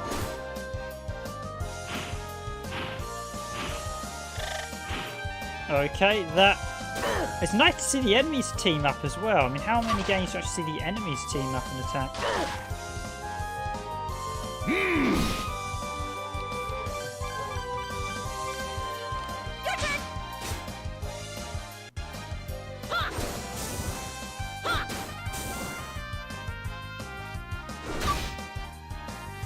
Yeah, I think Falcon are the only ones that are really producing quality RPGs. I mean, the handful of... Because there were some really impressive visually ones, like Resonance of Fate on the PS2. You had Magna Carta 2. I think the trouble with all of those ones is they took too long to build, and not many of them made their money back. And on the PS4, outside of a handful of them, most have been very...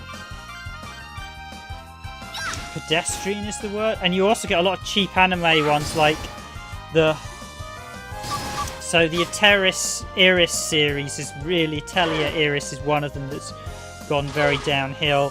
Same with the Hyperdimension Neo or Nebulous or Nitroblius games. They are all terrible. Flat, bland characters, poor 3D visuals. They just look and play. They're just awful. Resonance of Fate is really good. Magna Carta 2 is very good. Star Ocean 4 wasn't bad. Certainly good looking Star Ocean 4, but the Star Ocean series has definitely had better days.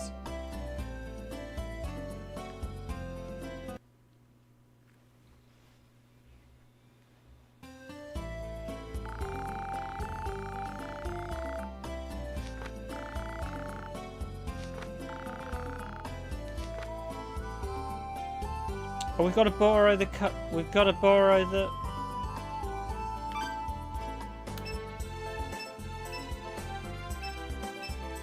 Have we got to go back to the desert outpost then, borrow the cart? Yeah, they did say that. I thought I could just go there. Obviously you can't get to the cart. Oh, we got caught off guard for a change. Atelier, the COD of Japan, yeah.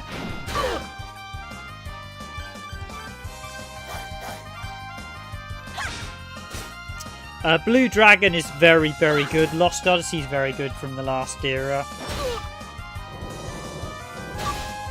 But again, I don't think Blue Dragon sold well, despite the fact it's a phenomenal game, Blue Dragon. It's really disappointing.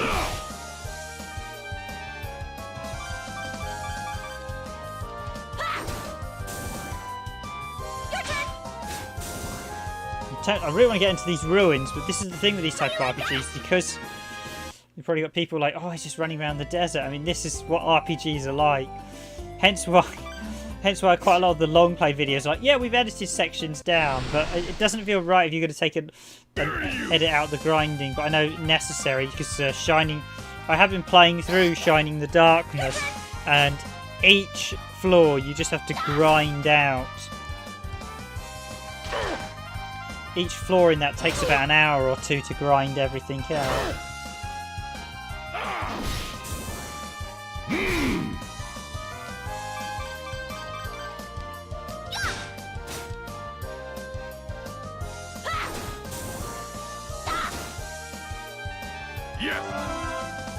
Yeah, I mean, Lost Odyssey is a really good game, but it did just fail. I actually got my 360. It's a phenomenal game. That Blue Dragon are two of the biggest shames. The fact they were not massive sellers is really... I mean, they were two of the games I actually got the 360 for because they were so good. I was like, yeah, these games look really good. But the fact that those two games both failed spectacularly on the 360 is really just a testament to the poor choice of the general public in terms of gaming. But I suppose one issue RPGs do have to, and this long plays, well, this not as long play, this stream's actually showing that, is not everyone has the time to grind. So you do actually need to start thinking about making RPGs where you can basically experience the story and combat, but you can choose to sort of grind 40 hours of gameplay. Yeah, it's one of the reasons why we haven't tackled it's an extra attack. It's one of the reasons I haven't really tackled too many RPGs on the channel, because the amount of footage I would have to record for one game would just be ridiculous. It would just eat up the... I'd probably lose about... Quite most RPGs, I could realistically capture about a terabyte just for one RPG before I finished it.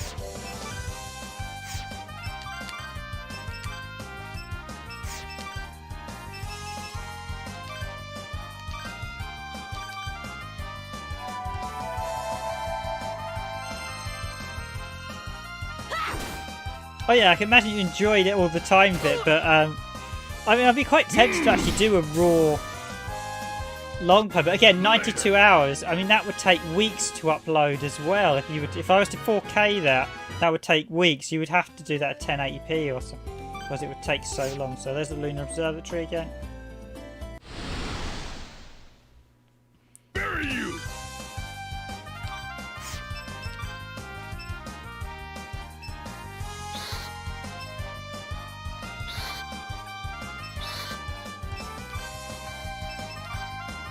That's calling. Ready?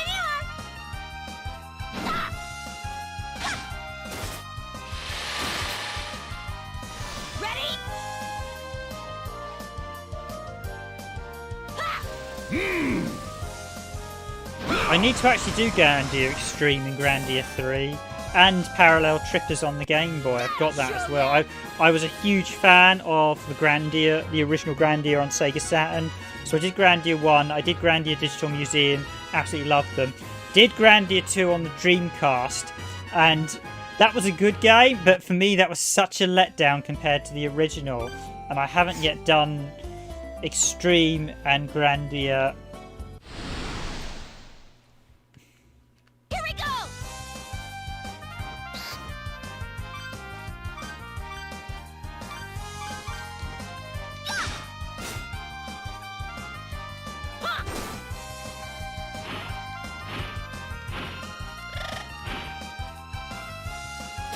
But yeah, I haven't done yet Grandia Extreme or Grandia 3.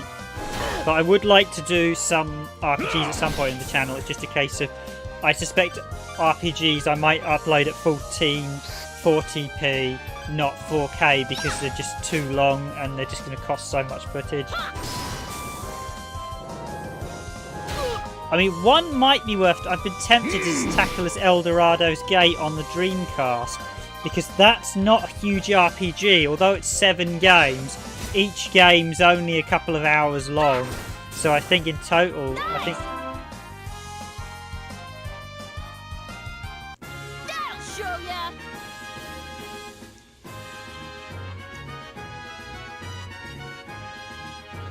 Not correct, but yeah, there's some games think you're under-leveled, some games think you're over-leveled. A lot of the earlier RPGs you saw with Phantasy Star have to really be grinded out.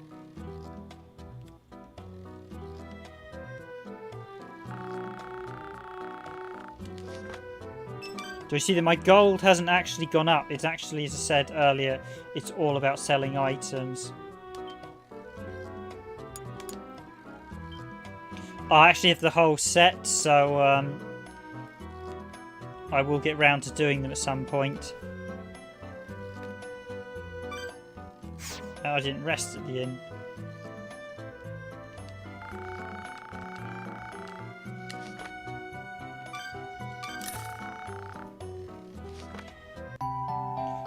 And it's actually my only gripe about the Eldorado's Gate is the combat animation isn't particularly very good. And I just saved it, so 11th, 16th, 11th, yeah. Oh, let's just overwrite for the sake of it.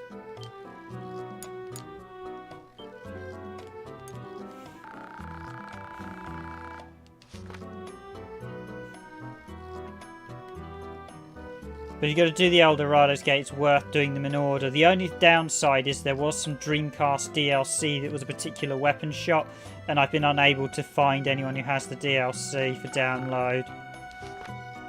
Oh, I had to go to her. Okay, my bad, guys. Okay, crossing to the desert.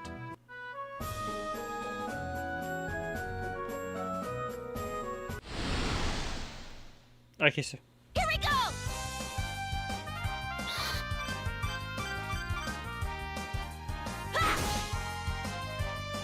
Your turn! Oh, so this is quite a shortish RPG. About 30 hours.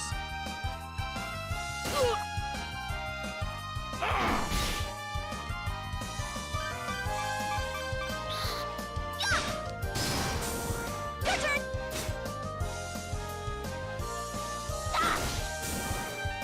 That'll show ya!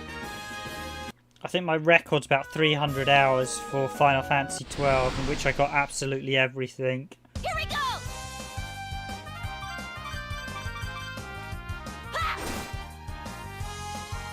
Ha! Your turn!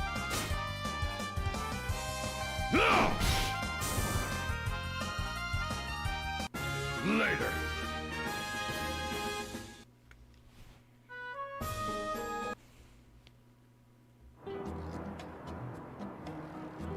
Well, they're actually in the middle of the desert. Hey, look, my good luck charm won't stop glowing.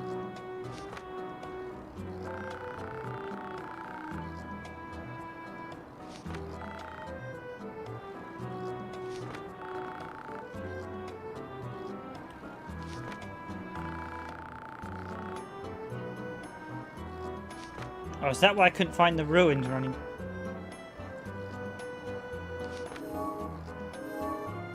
Well, the...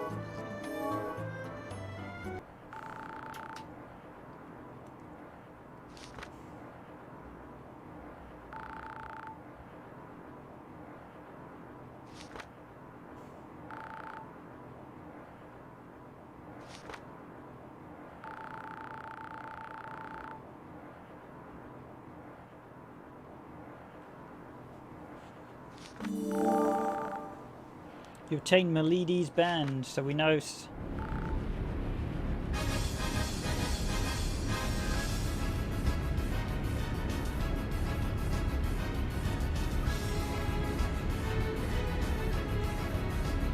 Yeah, I didn't realize. Oh, it's Jade Quicksand. Okay.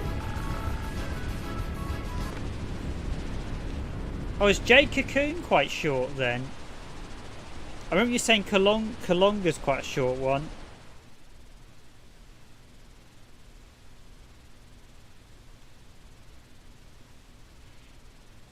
I may well stream an RPG at some point.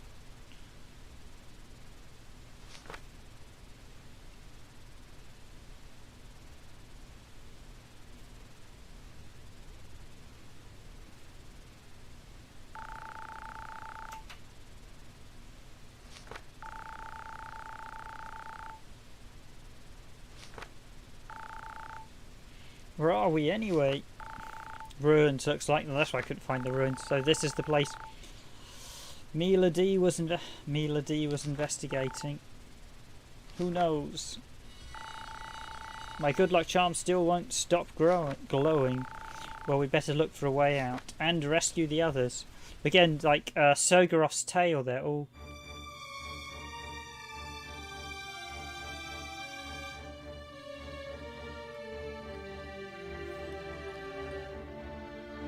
Yeah, no, I've got Kalonda. I thought it was on 3 discs, or is it on 4? J-Cocoon, yeah, no, we got J-Cocoon as well.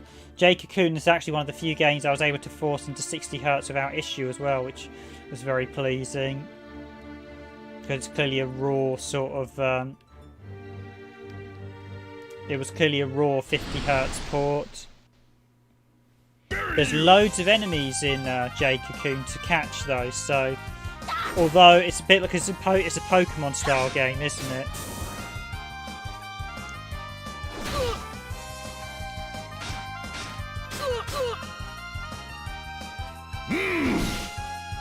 That's the thing, games like J-Cocoon and Kalonga would have been great on the PS1 store, but I don't believe either got a PS1 store release for PS3 and PSP. I do love Sogorov. That character just sucks.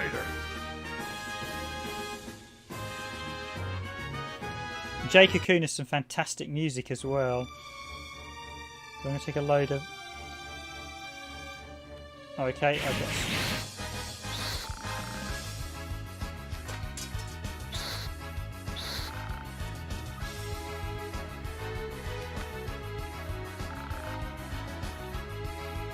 Melody, she's the third team. She's the next team member.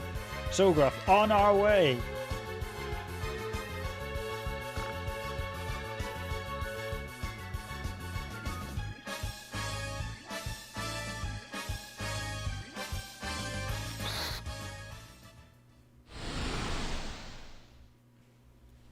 Here we go!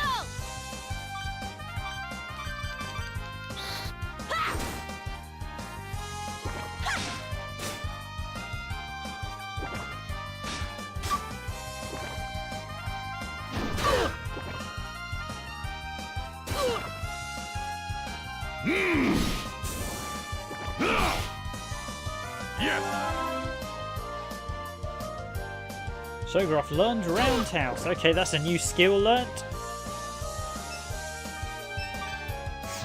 I'm just going to fight it out. Yeah, you do learn skills as you progress, I should say. I haven't mentioned that before, but basically these skills, I know Nico briefly mentioned it in the comments, but as you go up you do learn skills and they give you more attacks. You see there, he's got double attack with the bow. And this character I'm about to rescue is actually one of the other playable characters, as she's front and centre on the box art. In fact, I think she's even in the manual. I think it's this one of those. This is a proper manual, the US one, full colour with all character art.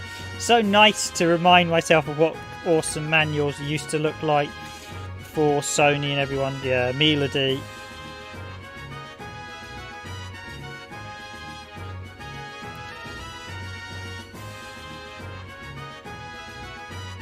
Bropley, yep, and Lanar.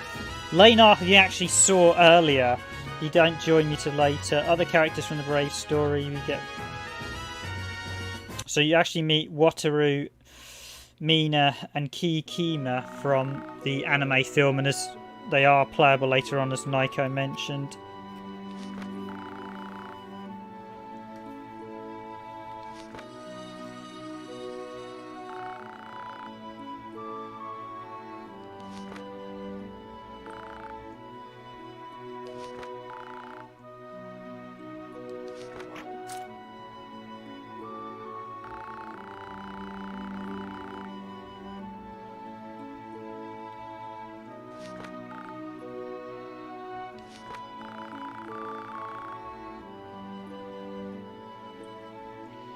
No, not one new recruit came from Lyris.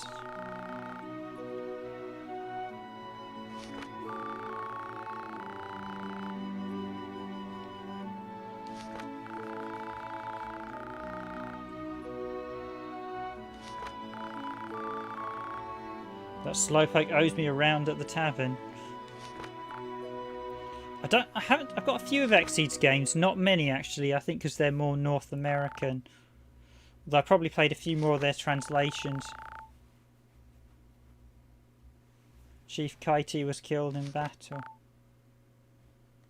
Oh yes, that's right, he was killed earlier, wasn't he?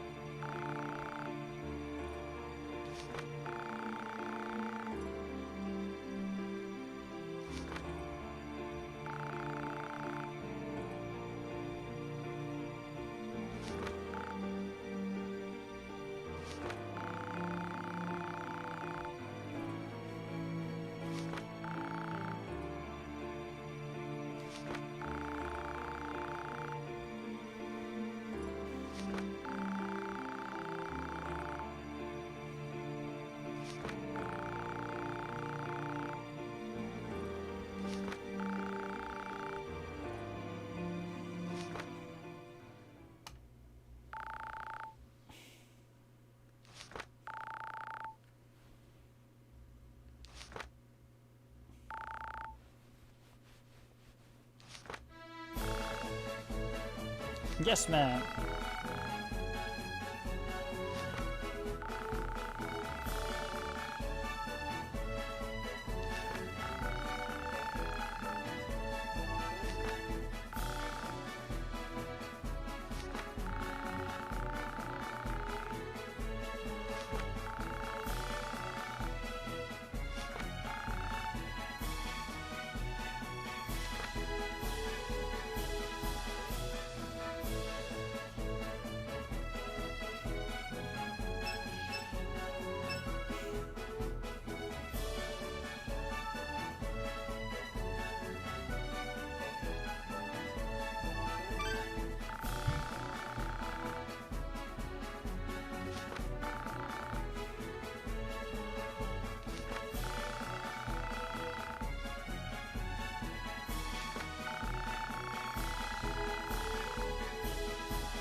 Undigested, I hope. Join your party, you can now swap members in and out of battle.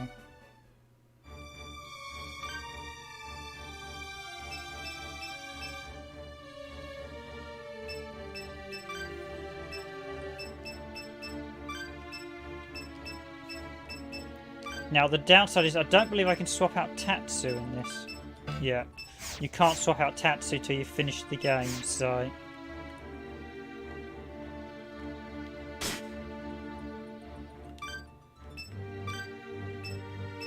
Fortunately, you can also access these healing spells.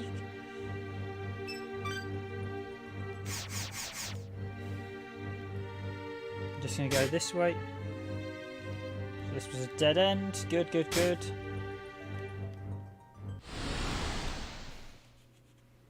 Want some? Oh, we've got some.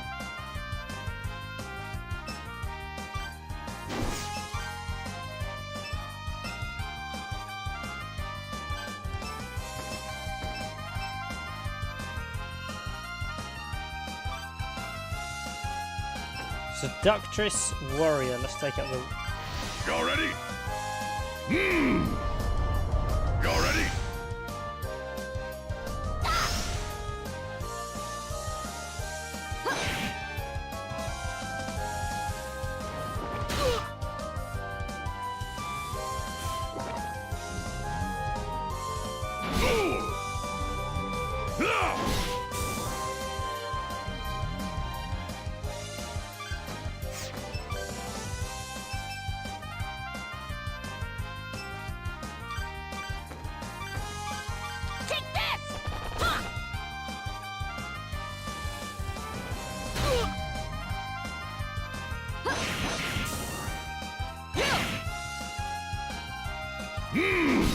Yeah, I mean, as I said, for all the sprites, or not sprites, all the 3D models for PSP are very, very detailed. You've got lots of detail, and visually they are very, very good. Oh, Yuno actually gets experience, even though she's not actually in. That's nice to know.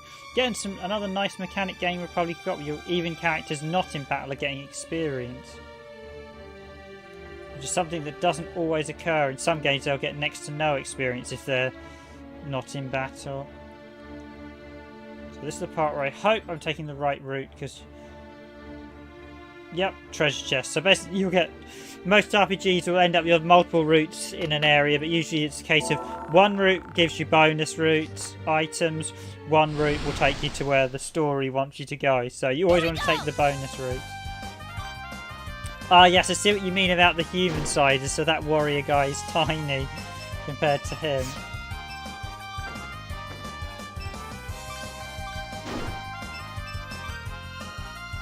Ah, she can heal and she can poison cure as well. Let's try it one of her. Actually, no, let's try her on the Seductress.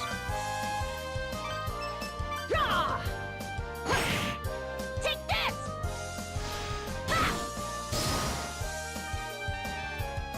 Yeah, most of, as you say, most of the characters. So Tatsu does a combo abilities with everyone. I know some of the characters don't have team attacks with some of the others, so it's a sort of mix. It's working out who's got attacks with who.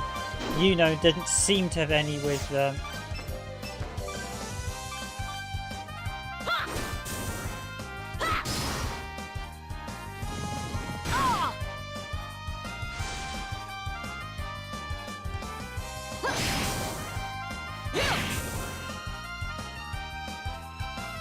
because the 3D models in this look really good.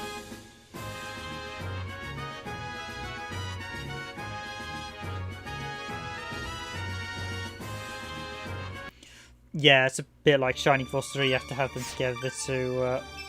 they have to be in, and Final Fantasy 12 as well, you basically have to keep them all in.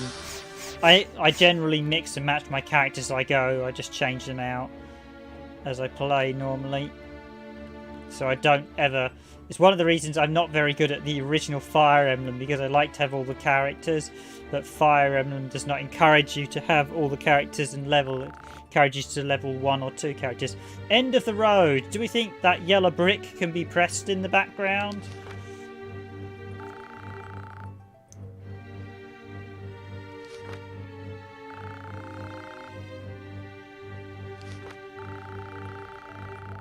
And the very conspicuous stone sticking out of that wall.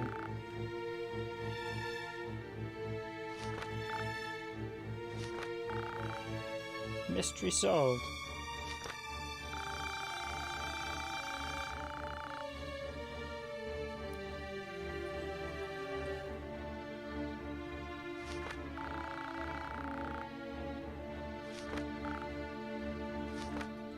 Hey, yeah. Or is that going to open up a trapdoor or something? Tatsuya!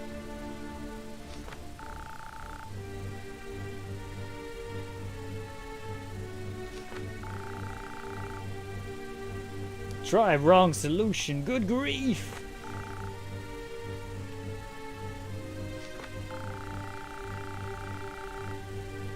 I wrote his name and branch on his sleeve just in case he got lost. Just sort of quite comical. Yes, you might have just plunged to his death. Right, because someone is sure to find him down there and bring him.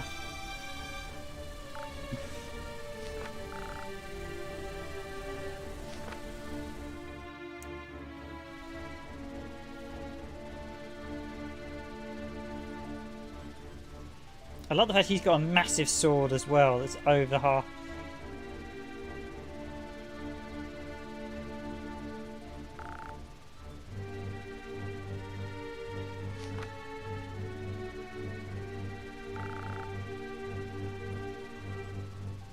Keep the sword.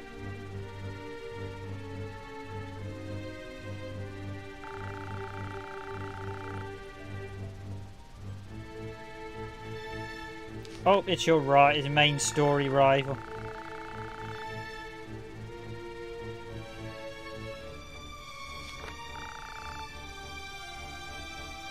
Or is he the villain from the original film?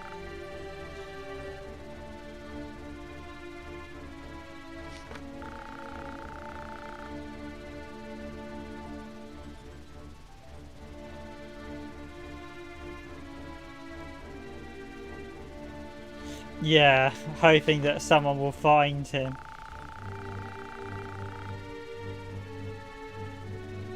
Let's get the part. You fell into a trap and I'm just passing through. We're stuck. Oh, is he going to join you for a bit?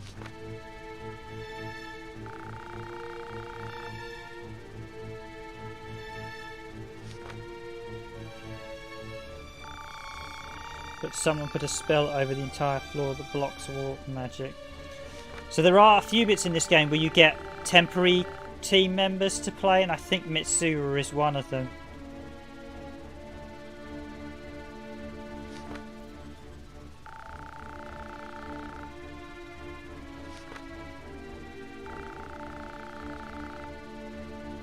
Don't get one either.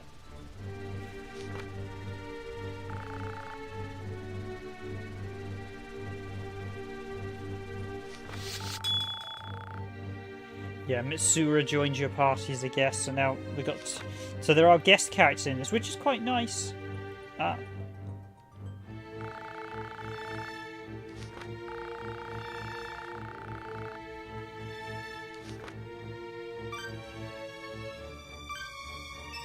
So nice, we can buy equipment from this guy in the desert. He doesn't save though, which is.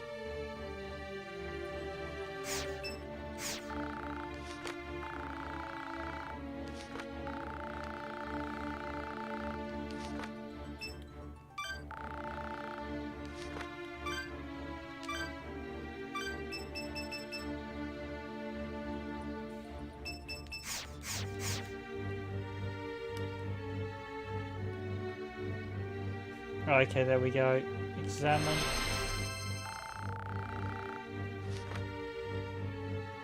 Okay, now this was a slightly weird one. You actually get saved.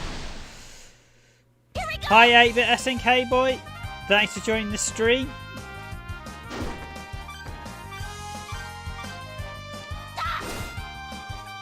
Probably Mitsuri uses magic. No worries, 8-bit SNK. I'm just glad we've got some people who keep coming back to the stream at the minute. Cher hasn't been on tonight, but I know I don't expect everyone to be on every night. So I got fire damage, wind damage.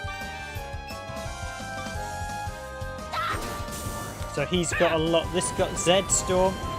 He's got some really potent spells. This one.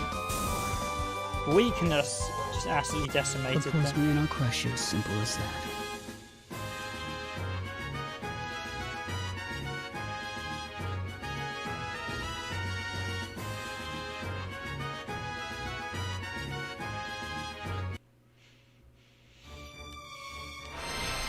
Yeah, because you get save points and the heal elements. Usually they're together, but obviously some games normally have them as the same thing. But obviously in this one, it's separate, so that way you can have save separate to the heal one. So I'm just going to save.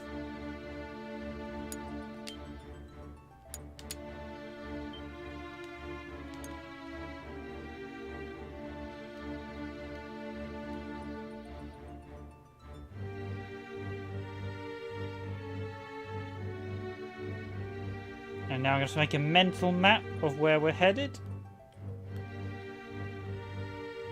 But this is Brave Story, New Traveller on the PSP. I should actually look at getting the PS2 version, which I will. And I should get Mitsuri to use his magic.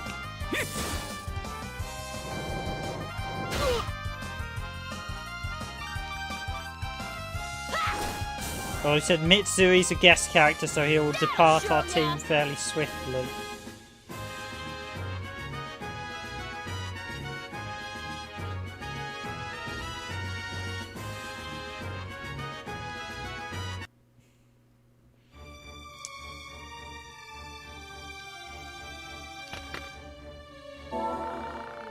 You obtained heart.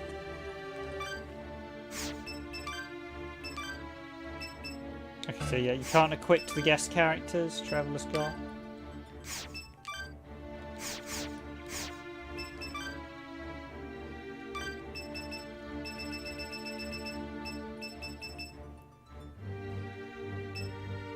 You still got all the vitality items, so. Yeah, I did suspect that that's one of the reasons you only get the one. Occasionally you'll get only the one. Yeah, the PSP is just literally packed with RPGs, as you say, 8-bit SNK boy. I've bought a couple recently as well. It's just like an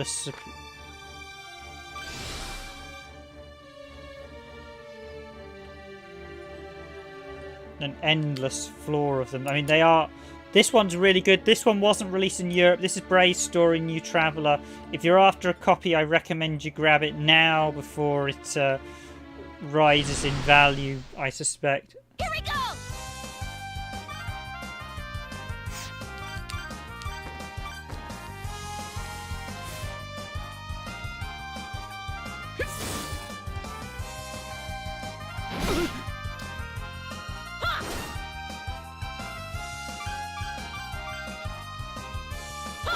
Actually, quite a few people on stream tonight. It says we've had 81 viewers, although I think the peak's only about 5 or 6.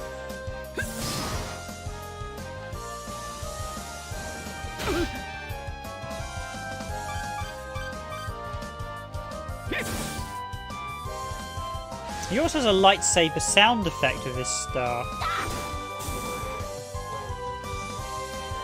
That'll show ya!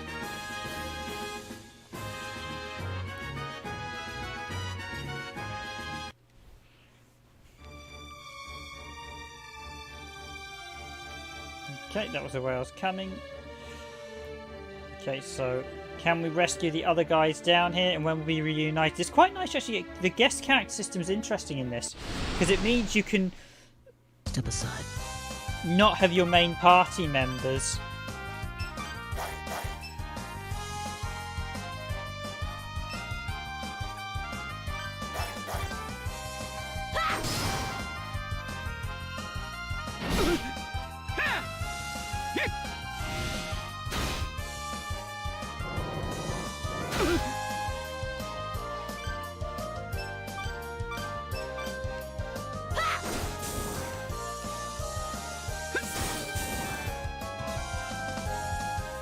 Oppose me and I'll crush you, simple as that.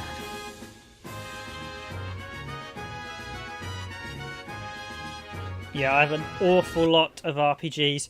But as I mentioned earlier, guys, if you guys have any suggestions for stuff you'd like me to stream this week, I'm going to be doing all PSP stuff, so do let me know. Yeah, the fact it's yeah, this is a US release only, so it's having the well, it's a US release in English only. There is a Japanese release, but yeah, it's really handy that.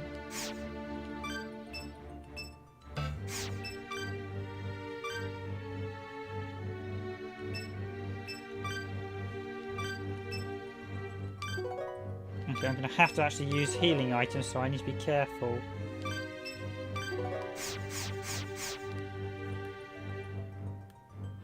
Because neither of them have healing magic.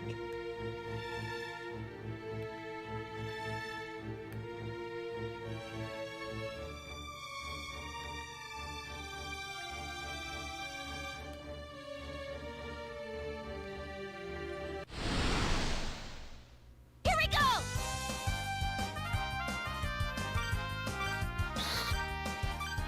No, I need to look at that Macross one. I will definitely have a look at that, but yeah, some of those anime games you have to basically cut out all the music. I got stung on EX Troopers as well. Fortunately, we've only ever had content IDs, but I am aware one or two of the Japanese games, because they've used like proper, they often tend to use songs. One or two, because the Japanese can sometimes be very very iffy, so it will even so much as actually putting copyright strikes on you, so we have to be a bit careful with some of the games.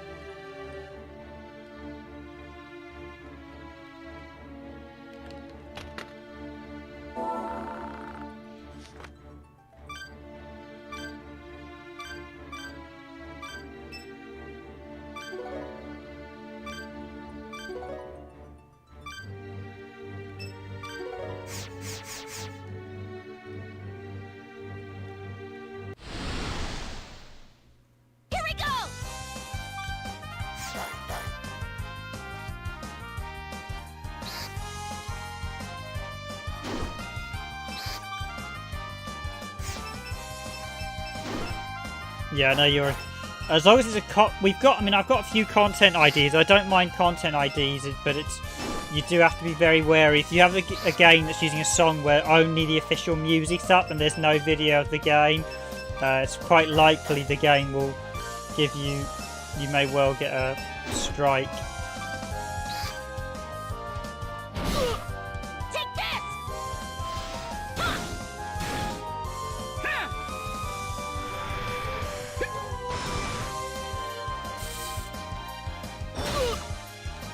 The other thing, you need to actually make sure you can't.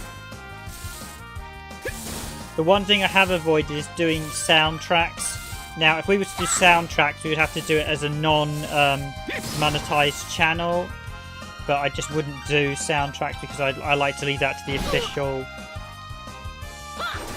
people. But there are quite a lot of games. It would be nice if the soundtracks were available, especially officially via music CDs or to watch them.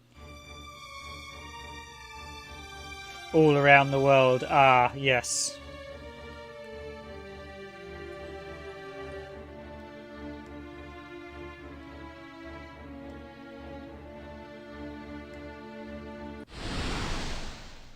The content that blocked. Yeah, so you have no choice but to edit it out. At least on the plus side, it wasn't a copyright strike, because you can sometimes put stuff up and you will get an instant strike or a takedown.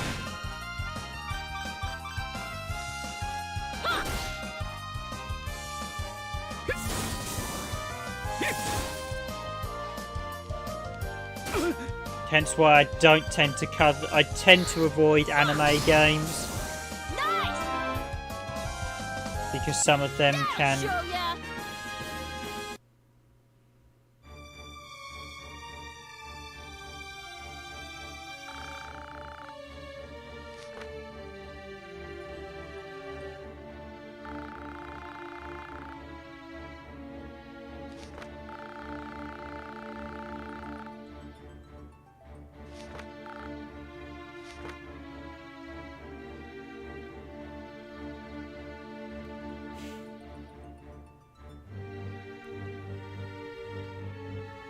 This is the written.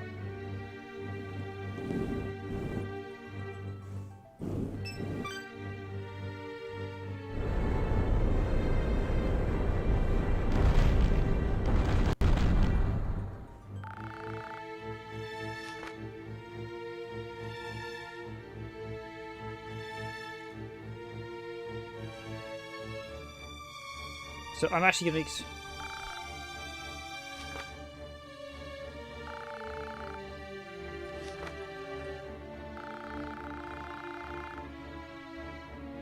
Oh, he doesn't join us for long. You can just use... Should I use...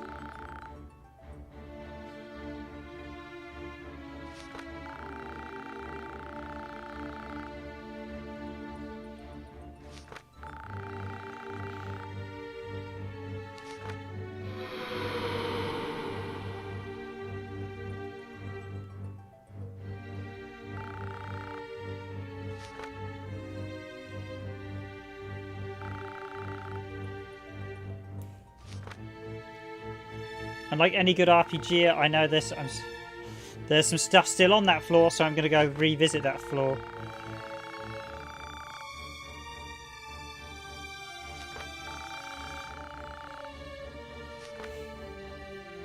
Not mad, you sent me tumbling down the floor. Incredible, she really wrote her name.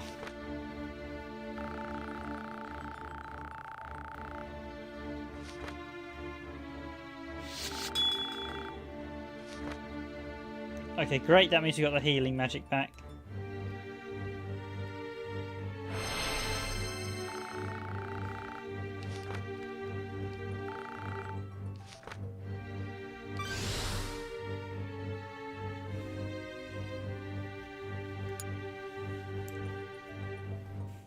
Yeah, I think at the minute...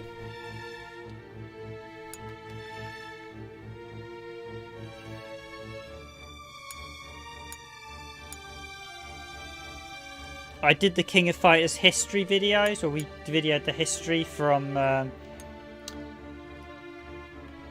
show the sort of history content, and that when we after I uploaded it, I realised the background music they were using for that video, even because it was just basically showing the King of Fighters history, was like all proper rock band songs, and I noticed lately that's been banned.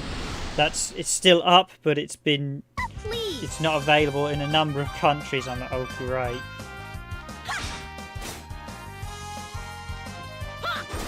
Fortunately, I can argue fair use and archival, but I'm not going to contest the content. It's a genuine content ID, but as long as it's not causing any issues, it can stay on there. And I'll leave the songs just to show the thing intact. Otherwise, I can always just cut it, mute the songs, but then you'll just have a silent piece of audio.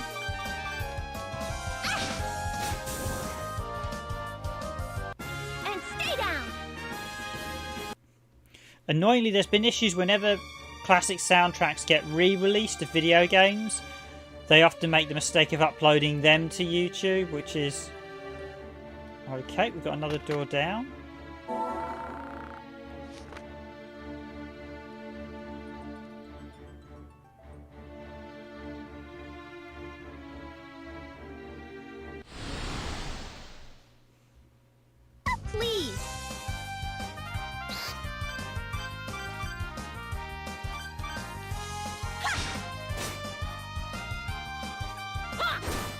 That's interesting, it's changed my team order.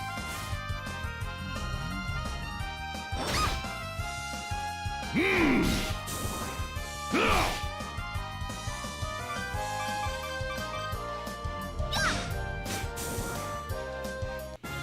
stay down.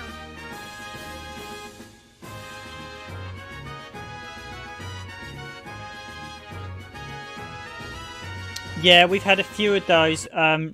I actually had a couple. I mean, because I've got contacts in the industry, I have flagged some claims with people because there are a lot of false content claim IDs going around the industry. A while back, someone was trying to monetize the Vector Man 2 soundtrack on the Sega Mega Drive. and they even had uploaded it to like Amazon playlist. So I contacted Sega and I flagged that with a few other people, and eventually that got dealt with. I also flagged Ghosts and Goblins one with Capcom, who subsequently dealt with the channel involved.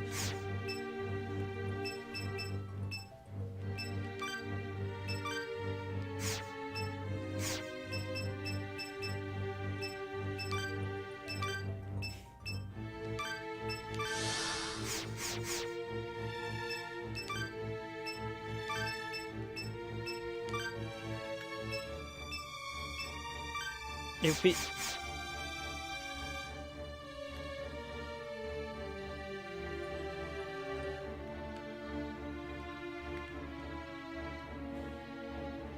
Yeah, I do still have industry contacts, so I can... There's a few I need to flag, actually. I need to actually just spend a day and speak to some of my industry contacts. There's one on... that I need to pass to... Yeah, I always do research to make sure, find out who the claim's from. I've currently got a dodgy one from some Capcom one. The problem is that I don't use a dispute system. The dispute system YouTube currently offer for if you get a content ID is rubbish. Especially if the claim is not a genuine one or it's not the right people, then the dispute system just doesn't work, because quite often I've had claims where I'm like, well, you're not the actual copyright holder, so you shouldn't be putting this. Now, you can't, there isn't at present, I have occasionally contacted YouTube on Twitter, but they do very little. You can, however, now flag false content on YouTube if it's a genuine. So I know the other week I noticed our freelancer video was getting hit by content IDs, and when I looked into it, it was some organisation that just uploaded the soundtrack and claimed they owned it.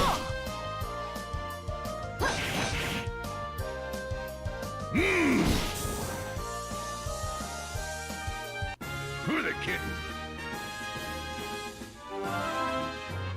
Learn the breakfast. Ah, Tatsu Melody. Highlander Spirit.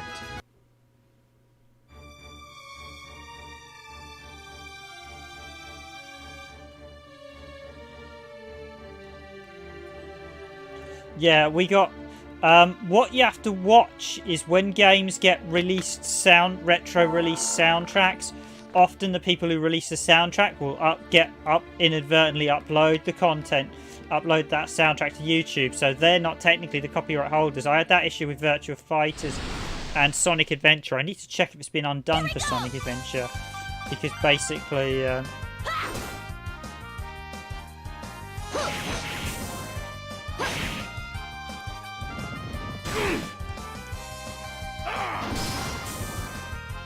Who the kitten? and one of the issues is if you're a channel, and if it's a genuine content ID, you can't challenge it, which is fair enough. If it's their music, you're doing the game. I mean, arguably you can do the whole fair use thing, but in some cases they do have a right to. I mean, it should be sort of shared revenue in some cases, but I have no qualms if it's the genuine. But if it's not the genuine copyright holder, you can't leave the video up in the state it is, because if it's got a false copyright claim on it and you know it's false, you need to delist it, because any revenue earned by the false claimant is illegal revenue, and YouTube need to watch this, because legally they're culpable and you as the video uploader are culpable if it's a false copyright claim. I've currently got one, you know that Doom 32X video? I had some weird copyright claim on that. I need to look into that as well. I also need to investigate our Quake video. I took that down. We had someone claiming that it was so there's a 9-inch... Quake used a 9-inch Nails soundtrack, but the band that was claiming it was not 9-inch Nails. I'm like, okay.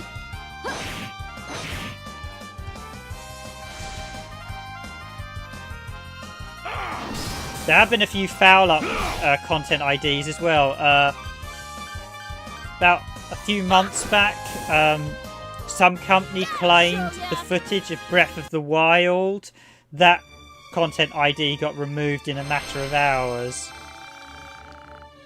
Because I think that would have content claimed Nintendo's videos as well. It's like, yeah.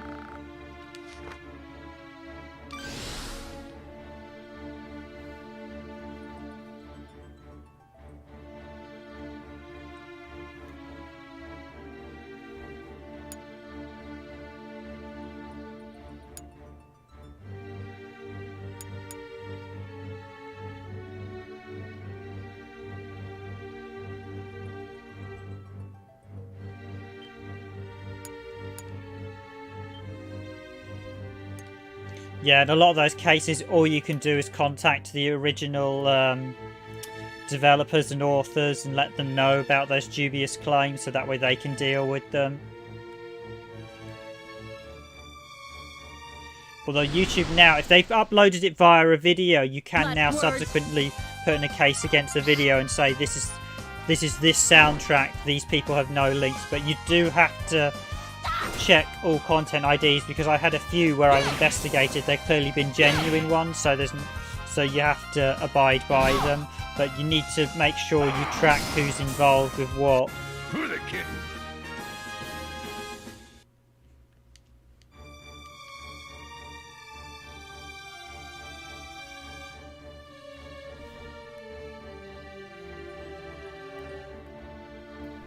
Yeah, that was a weird one with the Quake. So basically they were claiming it was the 9 Inch Nails song by Trent Reznor, but the band that was claiming it was calling it themselves Nothing, and I thought this is a bit dubious. So I've unlisted the video while I investigate.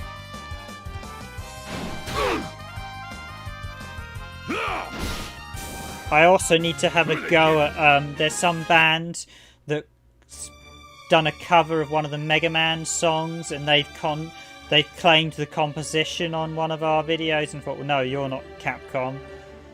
So I'm gonna politely Twitter. I think I might contact them on Twitter and basically say you shouldn't be doing this. So the question is, do I want to go up or do I want to go down? I suppose I want to go up. Yeah, exactly. If Sega or the authors claim the videos, then they're in their just right. Same. I've actually had a few claims from Capcom in the past. So I've got the Monster World video, because we've got the intro, the Monster World channel claimed that, which is fair enough. They're the copyright holders. Yeah, well, one of the Mega Man ones, there's some band that's done a cover.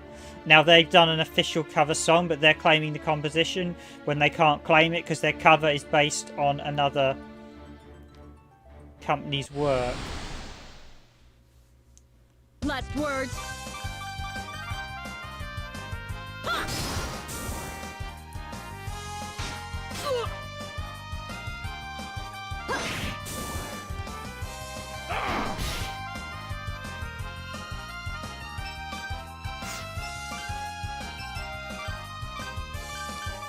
Ready?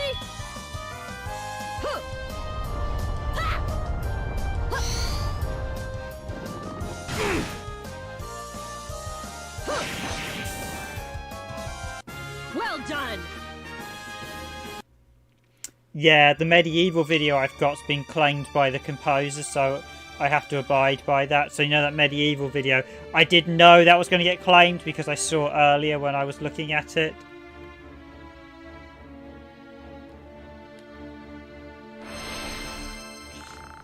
Because medieval soundtrack was done by a Cambridge sound studio. And of course I have to abide by that. That's fine. But it does mean if I want to do a proper long play, I will basically have to remove the music. Or do one version with commentary and the music off, and one version with commentary and the music on the audio.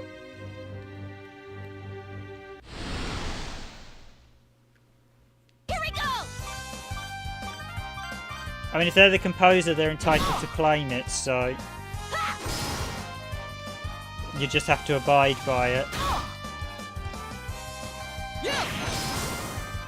Excellent.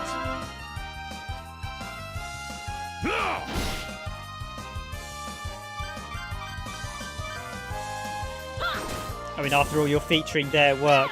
The argument with video games, though, is that because it's your gameplay, so one of the things with games is they're almost like a performance. No other gaming video will be like this video because it's me in control. No one's going to suddenly do this here, run round in a circle. Because the games are a weird phenomenon and they're more like plays. Although you have everything in them, the game cannot play itself. So it's a very unique thing with video games. Do you think we're going to get a boss? Come on! Actually, I should really go for the seductresses because they're with all the horrible spells.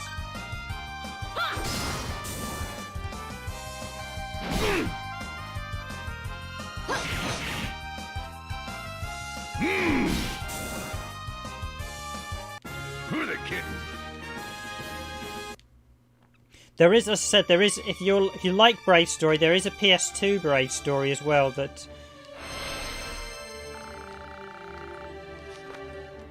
Okay, that is telling me I'm about to run into a boss fight.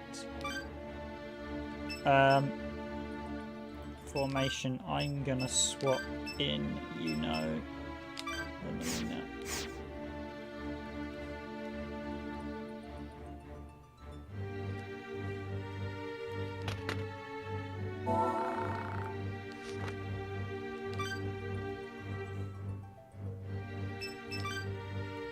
Is it claimed by the genuine composers, Akami?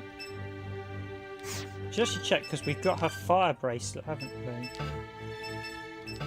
We have her fire. Oh, we have a Highlander.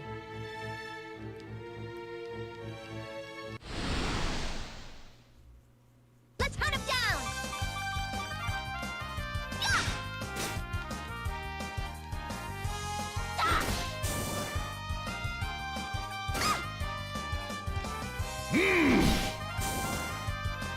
Shouldn't have tried.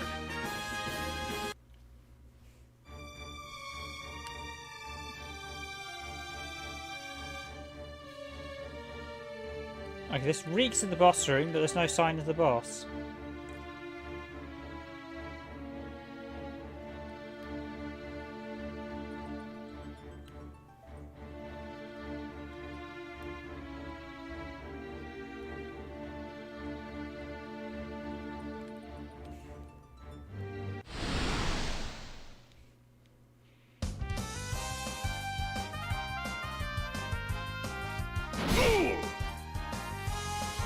Yeah, some games companies can be a bit sensitive about cutscenes. It's why you have to actually be careful on the PS4 and make sure you have sort of capture enabled, because some games will bring up blocking scenes, so you have to abide by scenes that they block.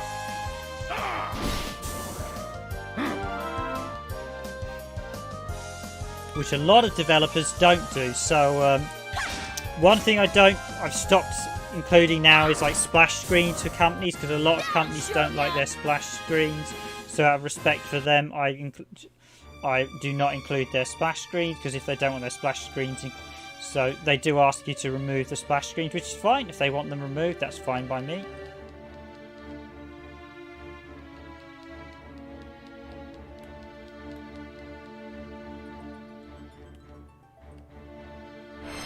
This is odd. This seems like a boss room, but with no boss. Let's hunt him down. Your turn.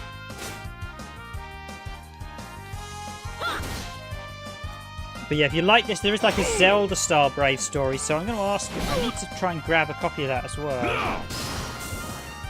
But if you guys have got any particular PSP games you want to see shown, just let me know. I've got a few. I can't guarantee I might have the one you request, but if I've got it, I will definitely consider.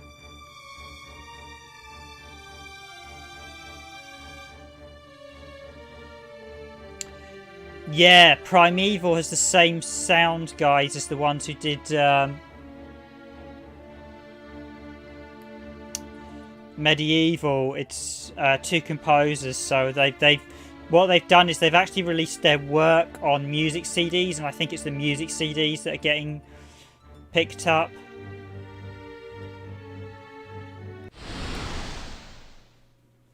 Want some?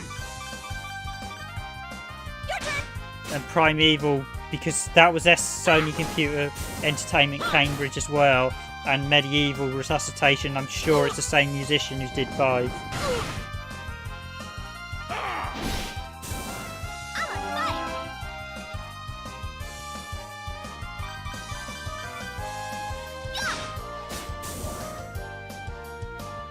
Ready to move on?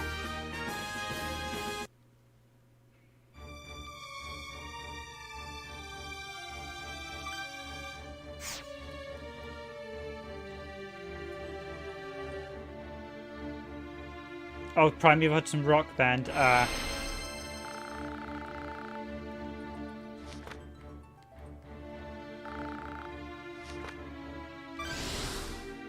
So we've been down. We can't find her men.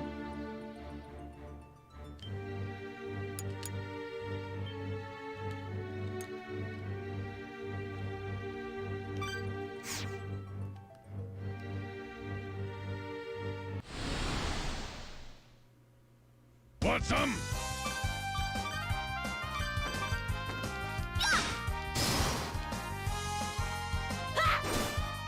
Yes, Crisis Core was PSP exclusive.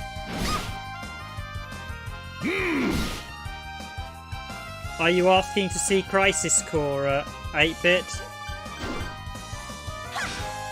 I definitely have Crisis Core somewhere.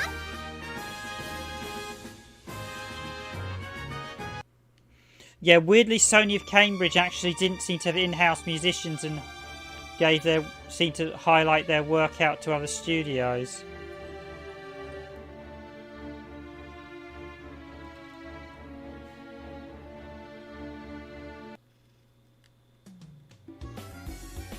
Okay, so this is the colony area. Yeah, I don't think Cambridge had a lot of luck with their games, so they were sort of scuppered in the end. It's a shame because they're sort of ish near where they're one of the closest sort of Sony studios to where I was. But yeah, they didn't seem to get much luck with their titles.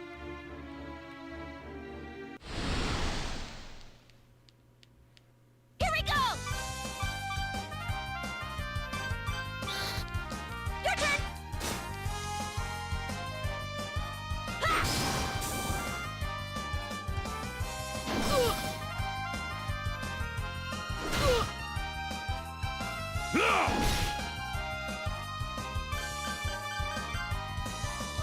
Ultimately, they got closed down, so...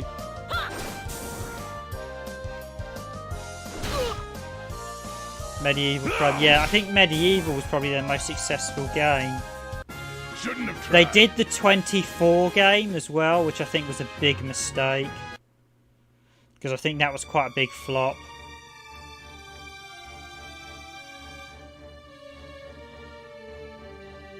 I mean, it's not a bad game, but 24... I mean, I really enjoyed the TV series. I don't think it's something that would necessarily made a brilliant game. Here we go!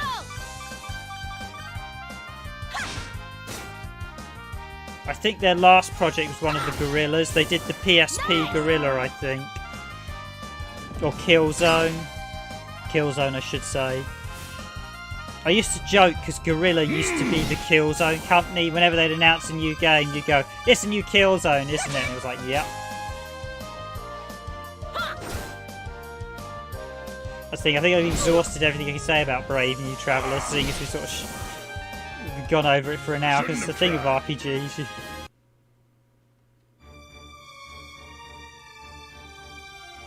I don't think we might have Ghost Hunter. I'm not sure. To check, see if someone's got it in the.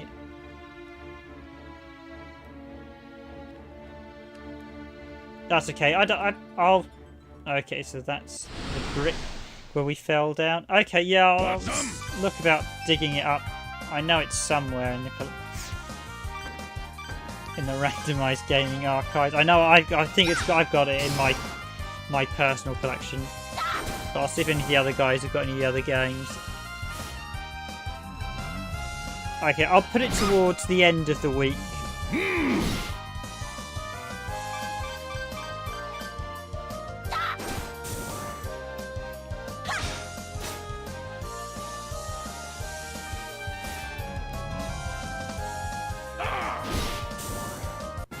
Shouldn't have tried. We're doing some Stadia streams as well on this one.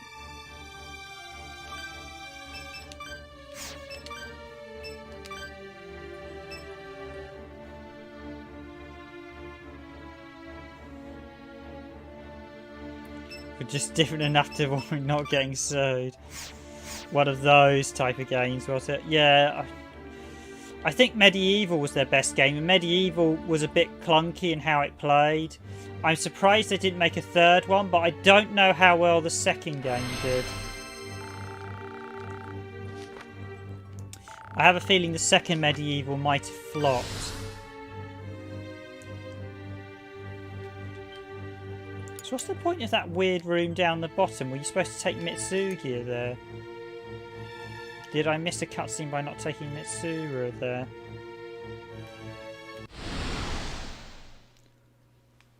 Last words.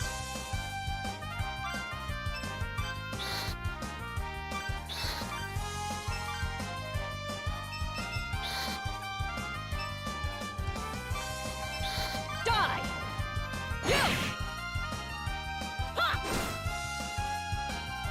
Okay guys, it's 20 past 12, so I'm just going to see if the boss is in this next area, at which point I will wrap up pretty swiftly.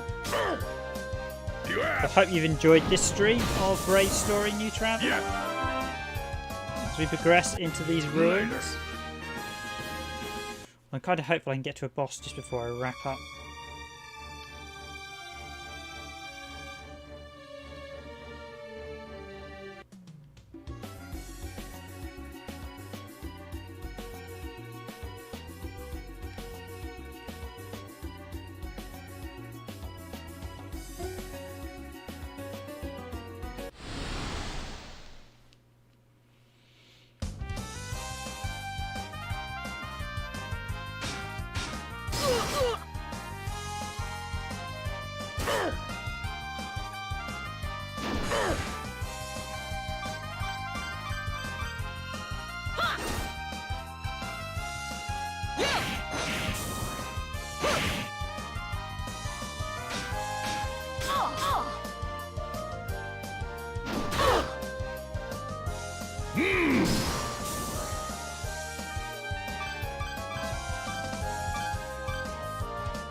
Lots of dead-end rooms and tunnels in this one, I will admit.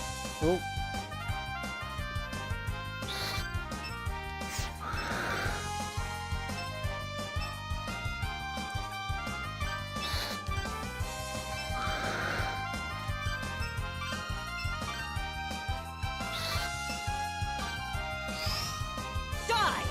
Yeah, this is, trust me, 8BS and K-Boy, this is probably one of the better North American sort of English RPGs that we didn't get over here. It is very, very good.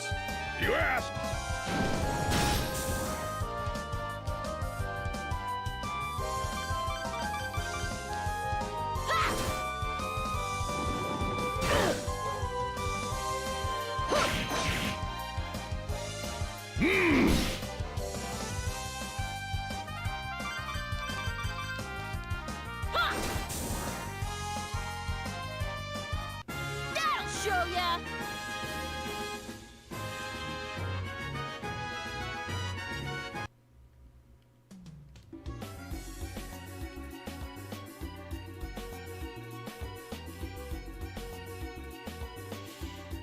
Okay, so that's... Last words.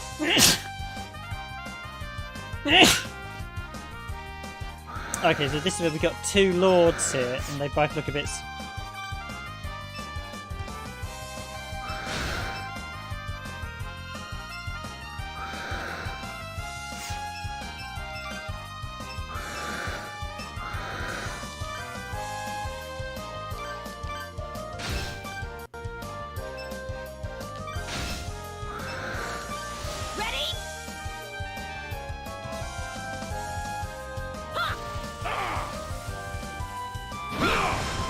You have a huge range. Excellent. That'll show ya. Pipo Sarah 2001. About washing monkey pants. Of course. There is actually a McDonald's Ape Escape game we've got on the PS2. There was like a McDonald's and Papa the Rapper special thing. That's quite a nice one. If you want, there was an Ape Escape themed RPG called Ape Quest. That is only available digitally on the PSP shop. The English version, they got a retail release in Japan, but the North American and European release is digital only. It's called Ape Quest, and that's basically the ape from Ape Escape on like an RPG.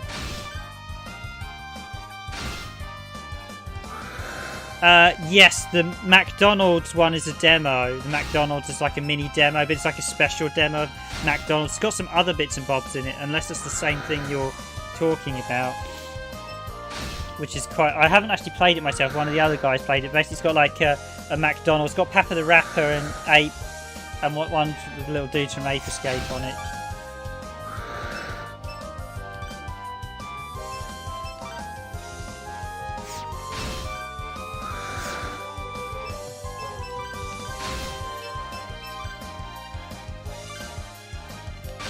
Take 'em.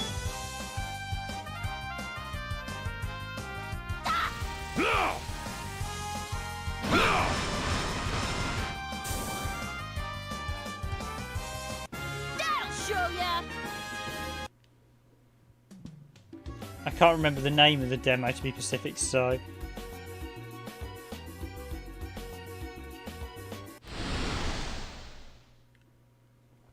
Bury you.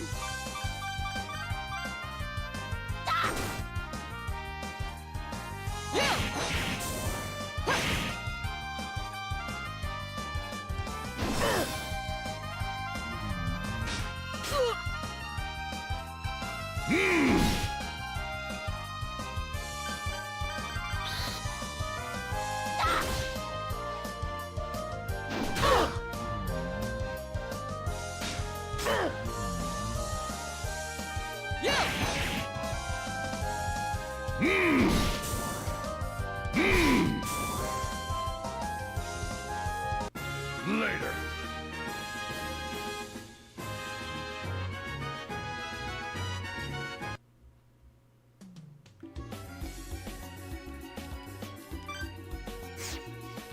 Okay, I've got a little question mark. What does that mean? What's the list? Can I use an item at this point?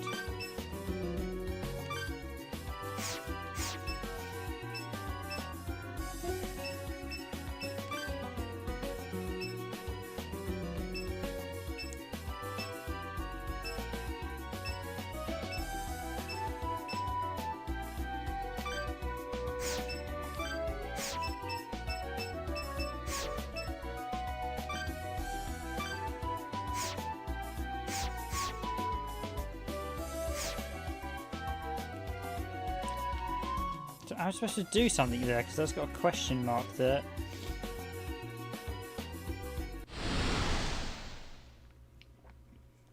Last words.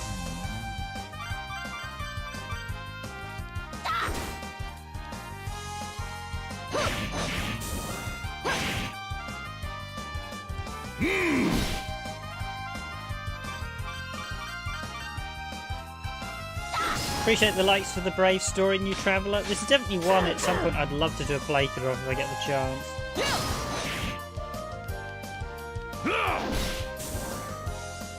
Later.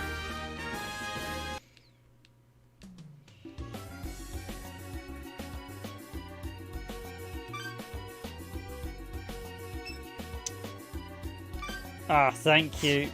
Yes, you're right. Item.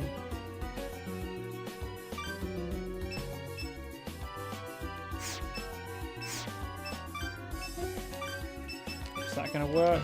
No.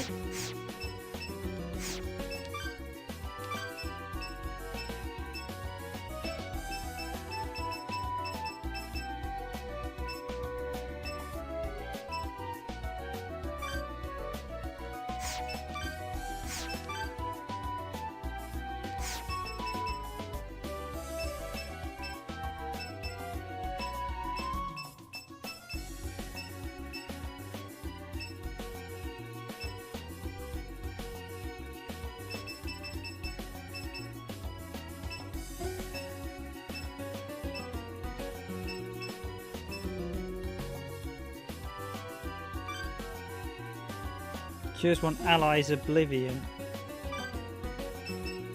Okay, that's what recall juice does.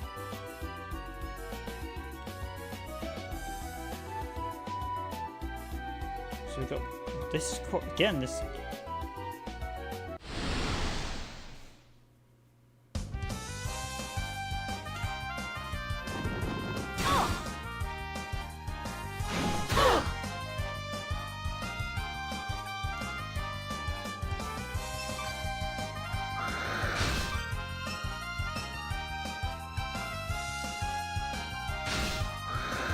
Papa the Rapper got a proper sequel on PlayStation 2. So it did get a proper sequel. And Jammy Lammy's like a sub spin-off on the PS1, but yeah, it did get a proper sequel, as Nico mentioned.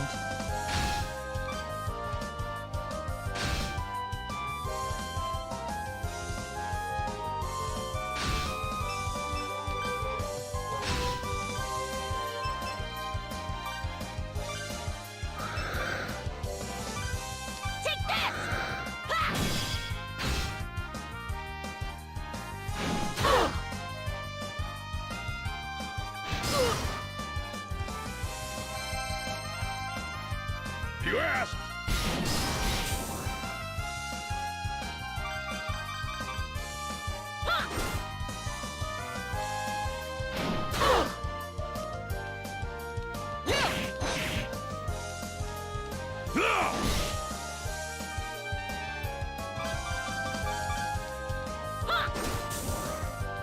That'll show ya! Well, my knowledge. No worries. I used to be really rusty on PlayStation as well. I'm still not great on it because it wasn't my choice of console during the 90s.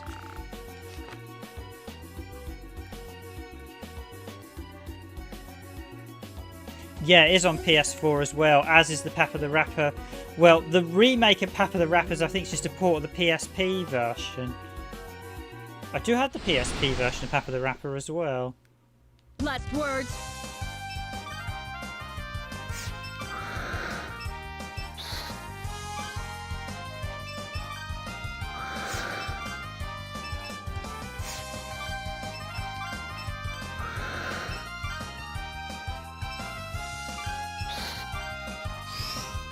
Die! Ready?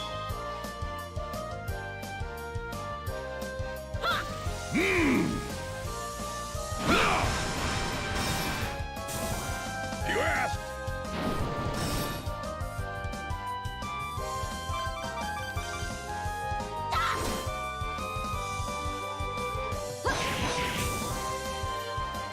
Well done!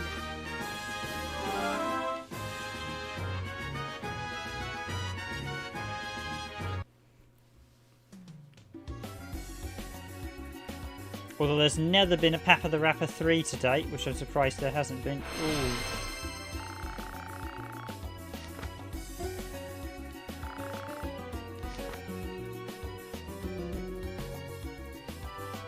Titles with replacement button prompts, yeah.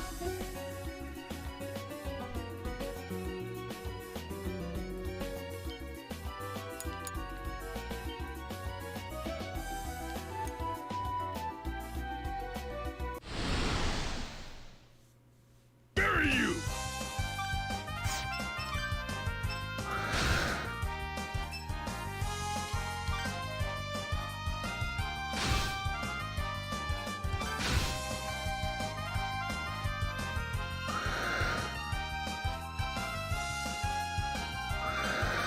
Ready? Ha! Ready? Ha! Die! Yeah, the PSP collection, the Castlevania collection is the same, Nico. It is the it's the PSP 3D remake of Round of Blood, but they removed the 3D remake and just kept the Castlevania Symphony of Night and Round of Blood, which people said is really crap. Why not include the 3D one as well? Because the 3D remake's not bad, but yeah, that was a laughable one.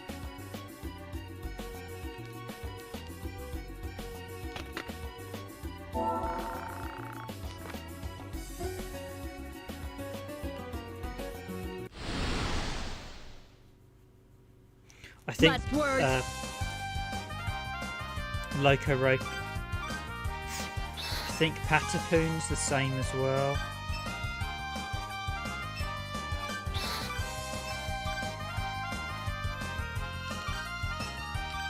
Ready? Ha! Ready? Ha!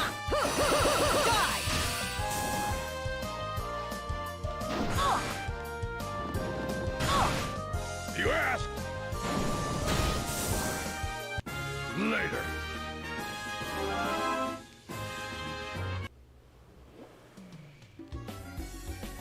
Right, I'll see if there's a boss this way. Oh no, I don't actually want to quickly go back and see if there's something.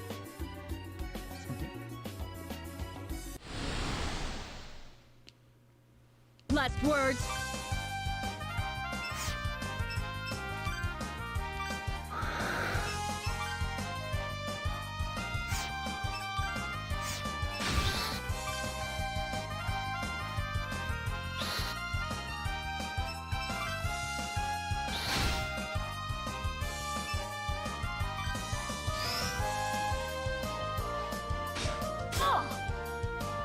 Ready?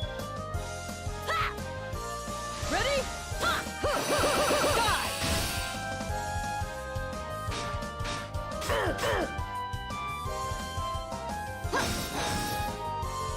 Take him. Yeah, I think only the first Loco Roco got a PS4 port. They didn't put the sequel of the Carnival one we covered as well. Nice!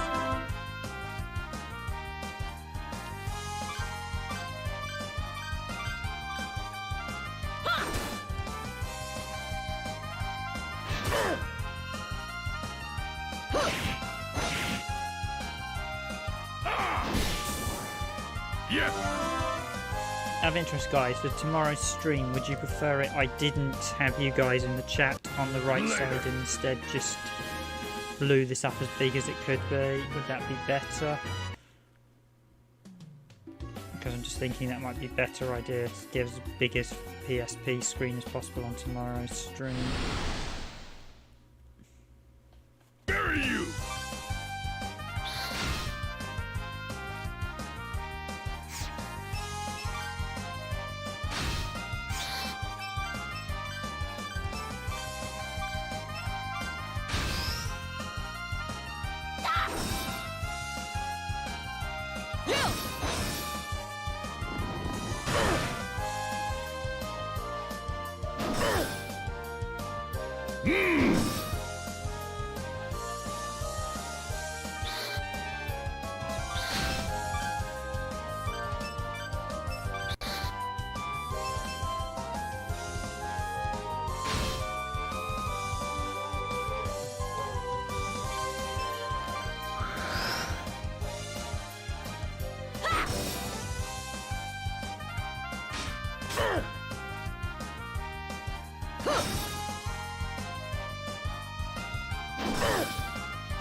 I'll have a play of it tomorrow.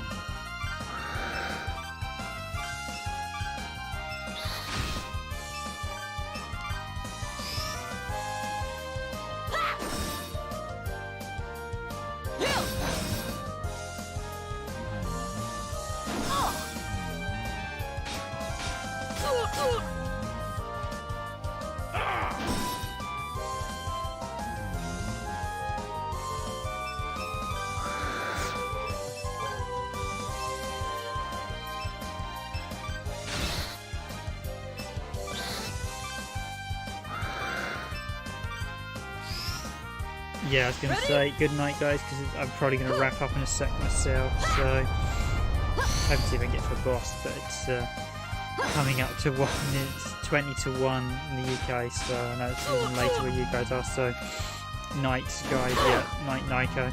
Thanks for staying up, because I know it's definitely getting late with you in Poland. So.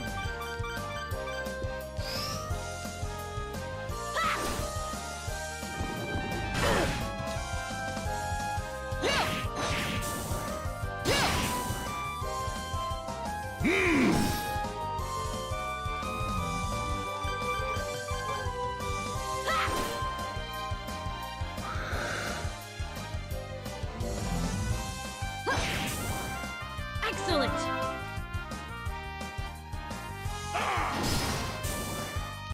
Later.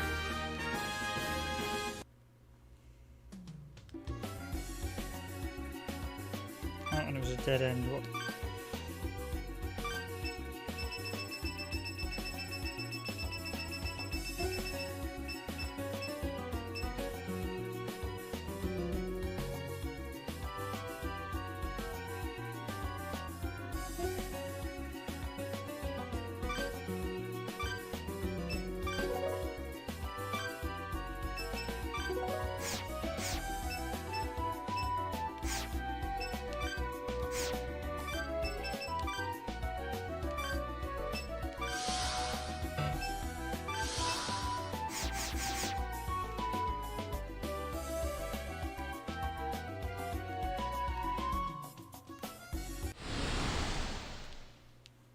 Bury you!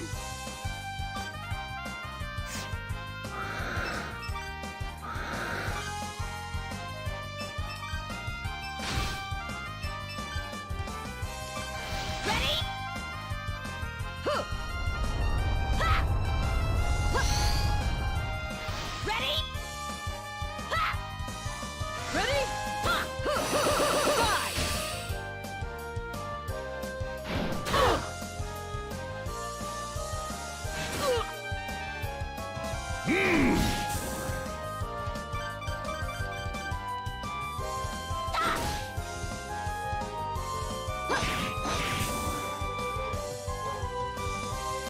Well done!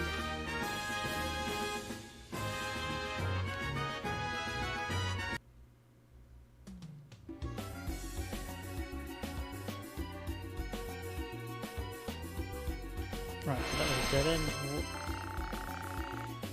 Is this to a boss fight? If it's to a boss fight, I'll do the boss fight. If not, I'll wrap it up here.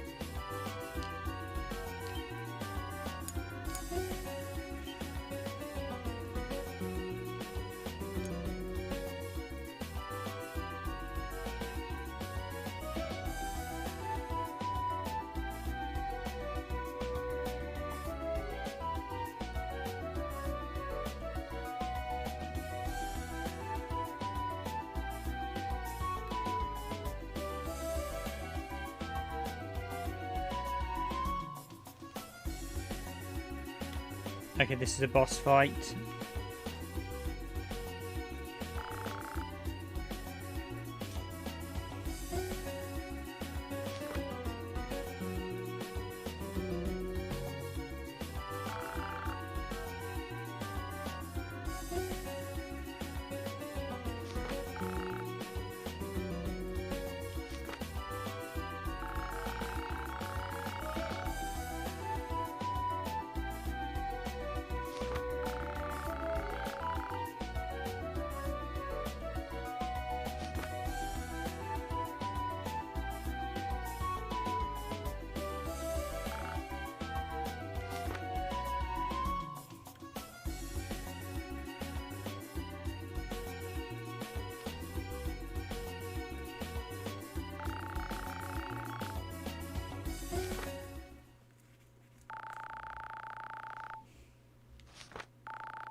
Sograph ain't gonna be that simple. Q boss type.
Sorry, Xenomorphy.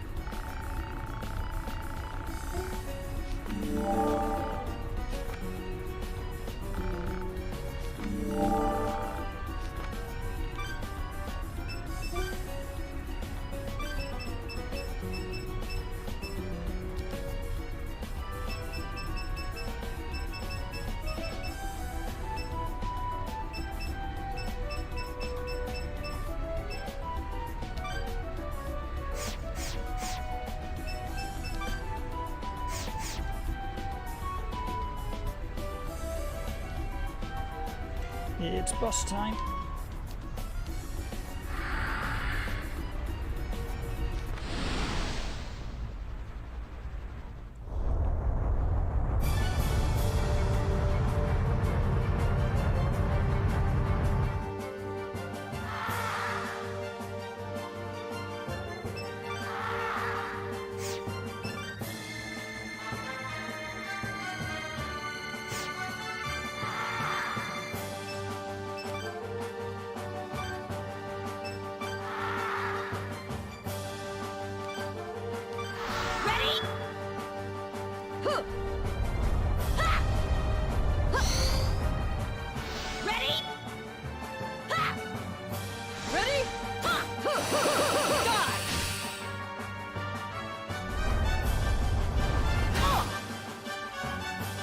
You asked!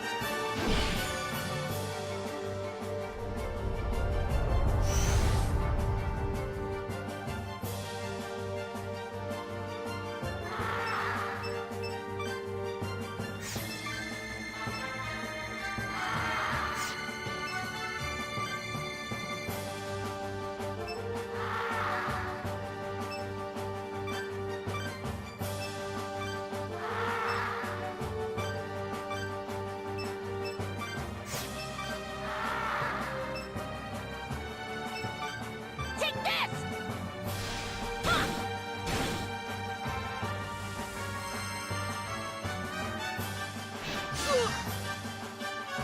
You asked!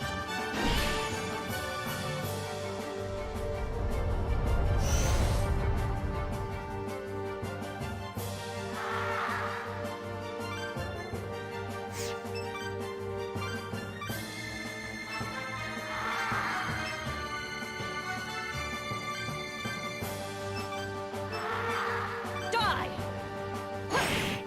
Take this!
Take 'em. Take 'em.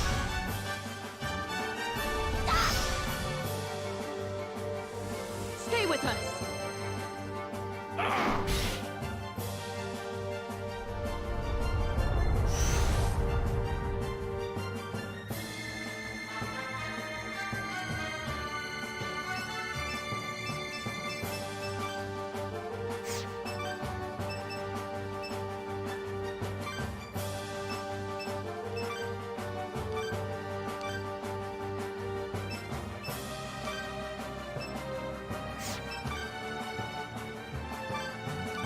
Ready?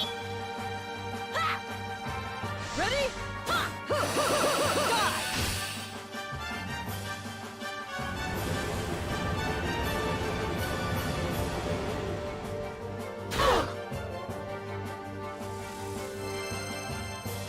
You asked.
You asked.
Let's do it!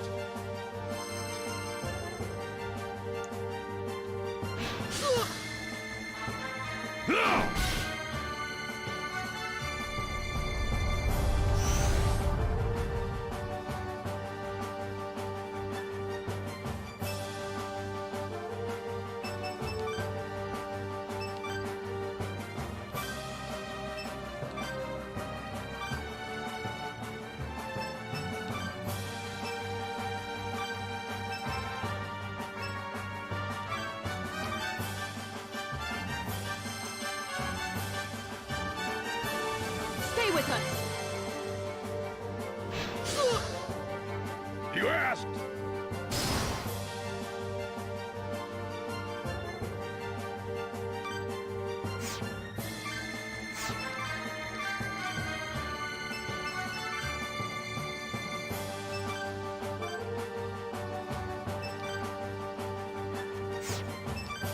Take this! Ha! Stay with us.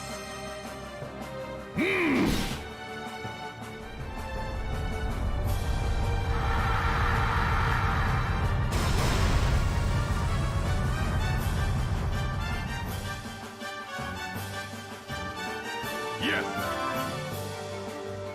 Excellent. Later.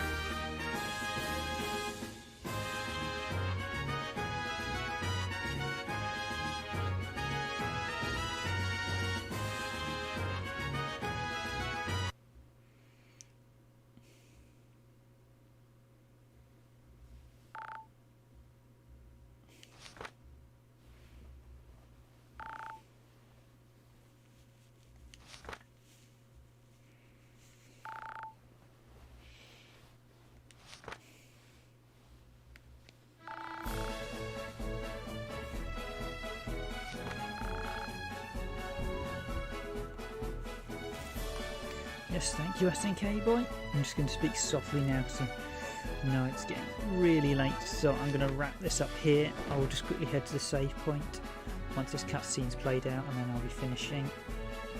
So I hope you all enjoyed this stream, and I'll be streaming again tomorrow.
And we get a sword upgrade.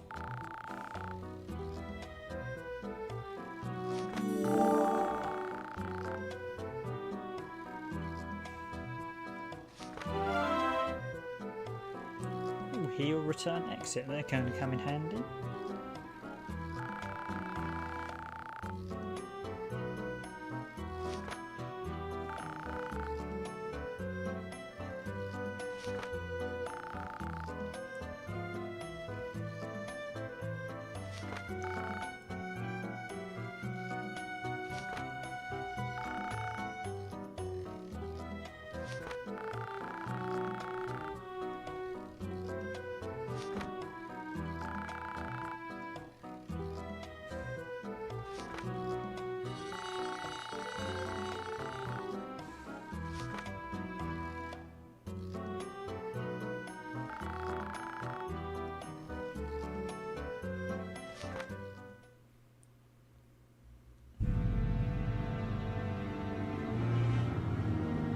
Amazing!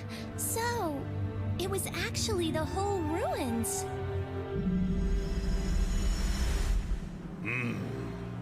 Looks that way.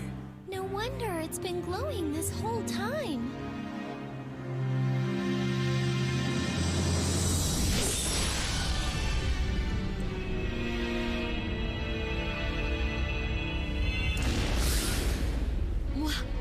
What envision?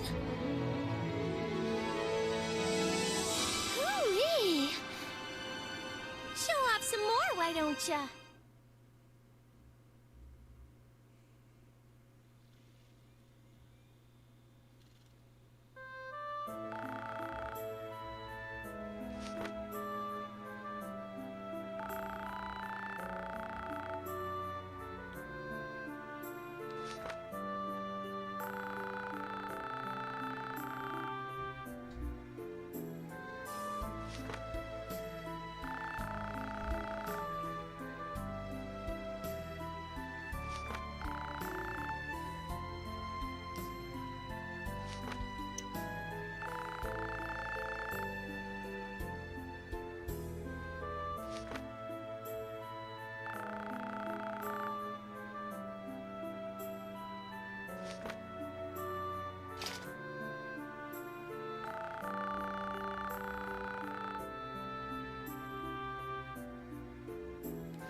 Last words.